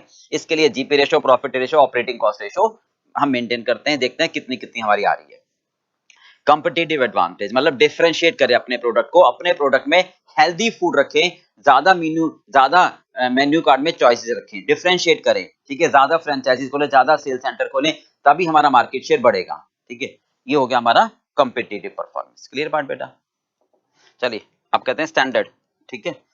स्टैंडर्ड में क्या कहते हैं हम? ऑनरशिप। ऑनरशिप बिल्कुल सिंपल है, मतलब पहली बात ये कहेंगे कि भाई हर एम्प्लॉइज को अपने आप बोलो कि तुम क्या काम करना चाहते हो, बट उसकी आप सहमति लो, ना कि उस पर इंपोज करो, ओके। मतलब ये भी कह सकते हैं कि responsibility should be assigned, responsibility should be defined clearly, okay, ताकि कोई डाउट ना रहे। आप जैसे मान लो ऑर्डर टेकिंग डिपार्टमेंट का हेड है, उसको हम क्या कहेंगे? रिवेन्यू के लिए आपकी जिम्मेवारी रिवेन्यू है, आपकी जिम्मेवारी है जीरो कस्टमर का वेटिंग टाइम कम से कम हो। सेफ है, उसको क्या कहेंगे? उसकी रिस्पॉन्सिबिलिटी असाइन कर देंगे, डिफाइन कर देंगे क्या कि भी फूड क्वालिटी अच्छी होनी चाहिए। ऑनेस्टी मतलब डिफाइन करो हर एक की जिम्मेवारी, responsibility should be defined for each and every staff. मतलब जो ऑर्डर टेकिंग डिपार्टमेंट है उसको बोलो कि कस्टमर का वेटिंग टाइम तुम्हारी जिम्मेवारी है, सेफ है, क्वालिटी के लिए उसको जिम्मेवार ठहरा दो, ठीक है। अब जो आपका हर ब्रांच, हर फ्रेंचाइजी है, उसके मैनेजर को वहां के ऑपरेशन की जिम्मेवारी दे दो कि तुम जो भी ऑपरेटिंग एक्टिविटीज होगी उसके लिए तुम जिम्मेवार हो, कोई भी एरर होगा, फ्रॉड होगा, उसकी जिम्मेवारी आपकी, यानी you are the owner, you are accountable, you are responsible for each and every operation. Safe को क्या बोलोगे? क्वालिटी के लिए आप जिम्मेवार हो। ऑर्डर टेकिंग डिपार्टमेंट को क्या बोलोगे? आप कस्टमर वेटिंग के लिए जिम्मेवार हो। क्लियर है? यानी responsibility should be clearly defined. Equity, equity का मतलब क्या कहते हैं हम? हाँ जी, इक्विटी मतलब कोई भी डिस्क्रिमिनेशन नहीं होना चाहिए, कोई भी आपका भेदभाव नहीं होना चाहिए, ठीक है। इक्वल चैलेंज हो सबके लिए। एडवर्टाइजिंग स्टाफ है, एडवर्टाइजमेंट स्टाफ है, उसको बोलो कि आप प्रॉपर, ये आपके लिए टारगेट है, जितना टारगेट, जितनी कैपेबिलिटीज आप एडवर्टाइजमेंट वालों को दे रहे हो, उसी हिसाब से डिलीवरी स्टाफ को दो, उस हिसाब से ऑर्डरिंग स्टाफ को दो, किचन स्टाफ को दो, यानी हर स्टाफ को इक्वल टारगेट दो, किसी एक को ज्यादा किसी एक को कम मत दो। क्लियर? अचीवेबल मतलब अब आप ये कहोगे target standard should be achievable, ठीक है। अगर आप ये कहोगे कि भाई ऑर्डर टेकिंग वाले को कस्टमर वेट ना करे, 0% जीरो वेट टाइम कस्टमर का हो, तो पॉसिबल ही नहीं है, वो अचीवेबल ही होगा, वो डिमोटिवेट हो जाएगा। अगर टारगेट बहुत ज्यादा होंगे, ठीक है, तो स्टाफ विल गेट डिमोटिवेटेड, और अगर टारगेट बहुत कम होंगे तो परफॉर्मेंस बाइज हो जाएगी। यानी टारगेट हमारे कैसे होने चाहिए? नॉर्मल, अचीवेबल होने चाहिए। ओके, क्लियर हो गया? Ownership, equity, achievable. चलिए अभी रिवाइज करते हैं दोबारा। अब आते हैं रिवार्ड्स, ठीक है। रिवार्ड्स कैसे होने चाहिए आपके? रिवार्ड्स कैसे होने चाहिए आपके? सबसे पहला मोटिवेटेड, क्लियर और कंट्रोलेबल। मोटिवेटेड का मतलब क्या हुआ? Reward should be highly motivated to achieve the standard. अब मान लो जिसके पास कार है उसको बाइसिकल मत दो, ये कहना चाहते हैं। बोनस शुड बी एक सब्सटैंशियल परसेंटेज, ये फिक्स भी हो सकता है, वेरिएबल भी हो सकता है। अब जैसे मान लो सैफ है, उसको ये कहो कि भैया तेरी क्वालिटी अच्छी होगी तो सेल बढ़ेगी, हम आपको बोनस भी देंगे।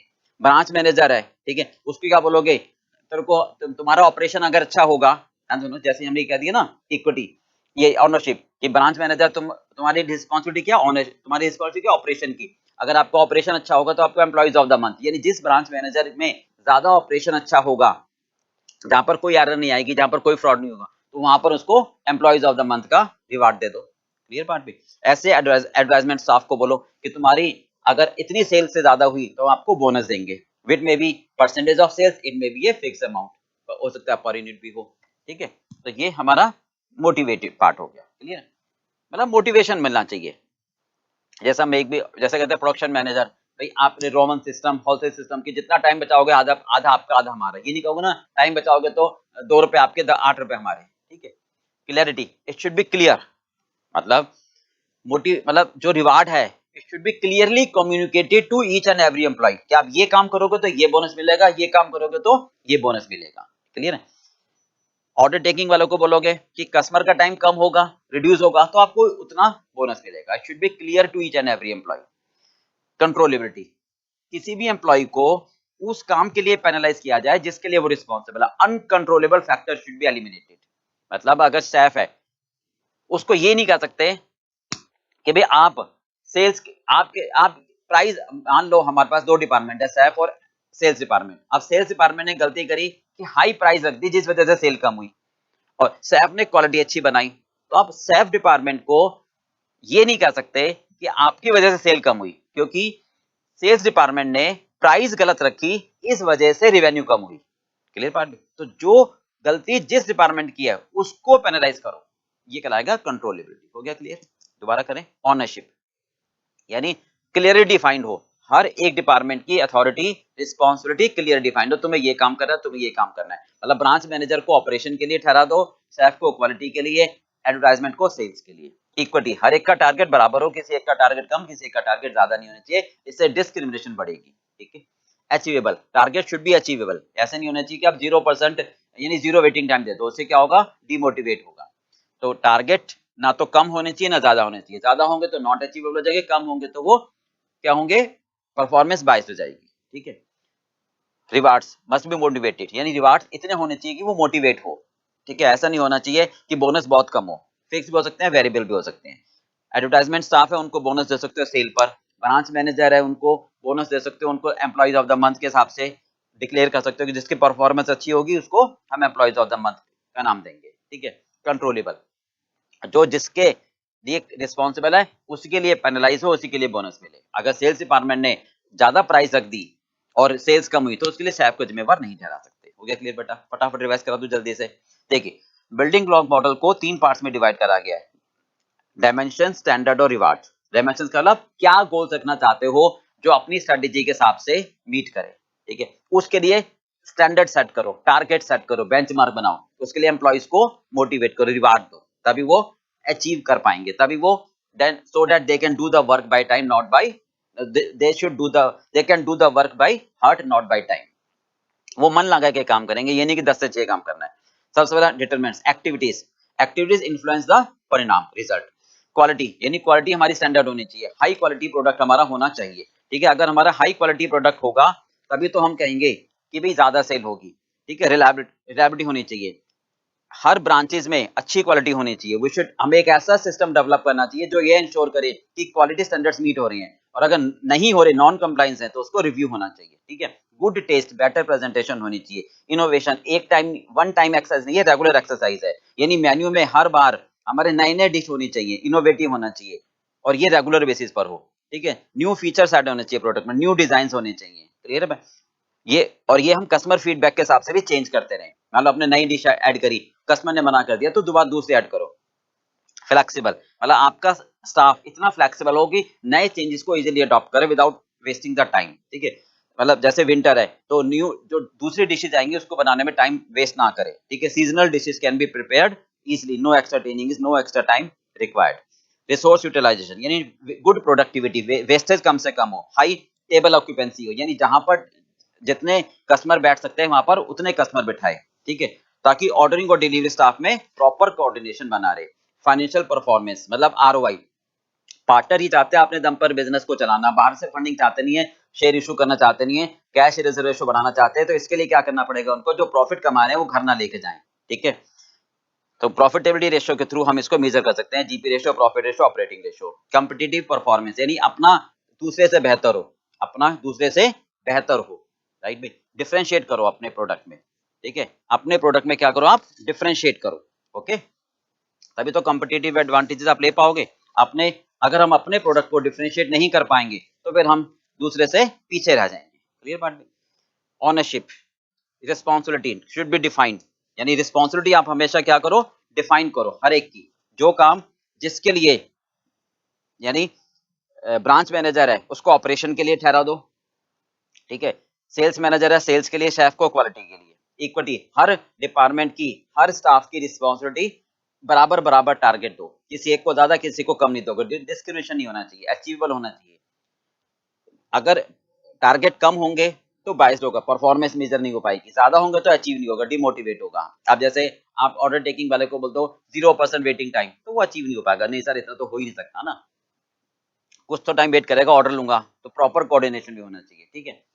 Reward, it must be motivated, clarity and controllability. Controllability का मतलब अगर रेवेन्यू डिपार्टमेंट ने प्राइस ज्यादा कोट कर दी और सेल्स कम हुई तो उसके लिए मैं स्टाफ को जिम्मेवार नहीं ठहरा सकता। इट मस्ट बी क्लियर, ये क्लियरली कम्युनिकेटेड हो हर एक एम्प्लॉइज को, हर स्टाफ को, हर ब्रांच मैनेजर को, आप ये काम करोगे तो आपको ये फायदा मिलेगा, ये बोनस मिलेगा, और इट शुड बी मोटिवेटेड, ऐसा नहीं हो कि वो डीमोटिवेट हो जाए, ठीक है, कि भाई जितना उसको बोनस आप दोगे ताकि वो उसको लगे कि हाँ कुछ हैंडसम बोनस उसको मिल रहा है। क्लियर पार्ट भी, चलिए हो गया क्लियर।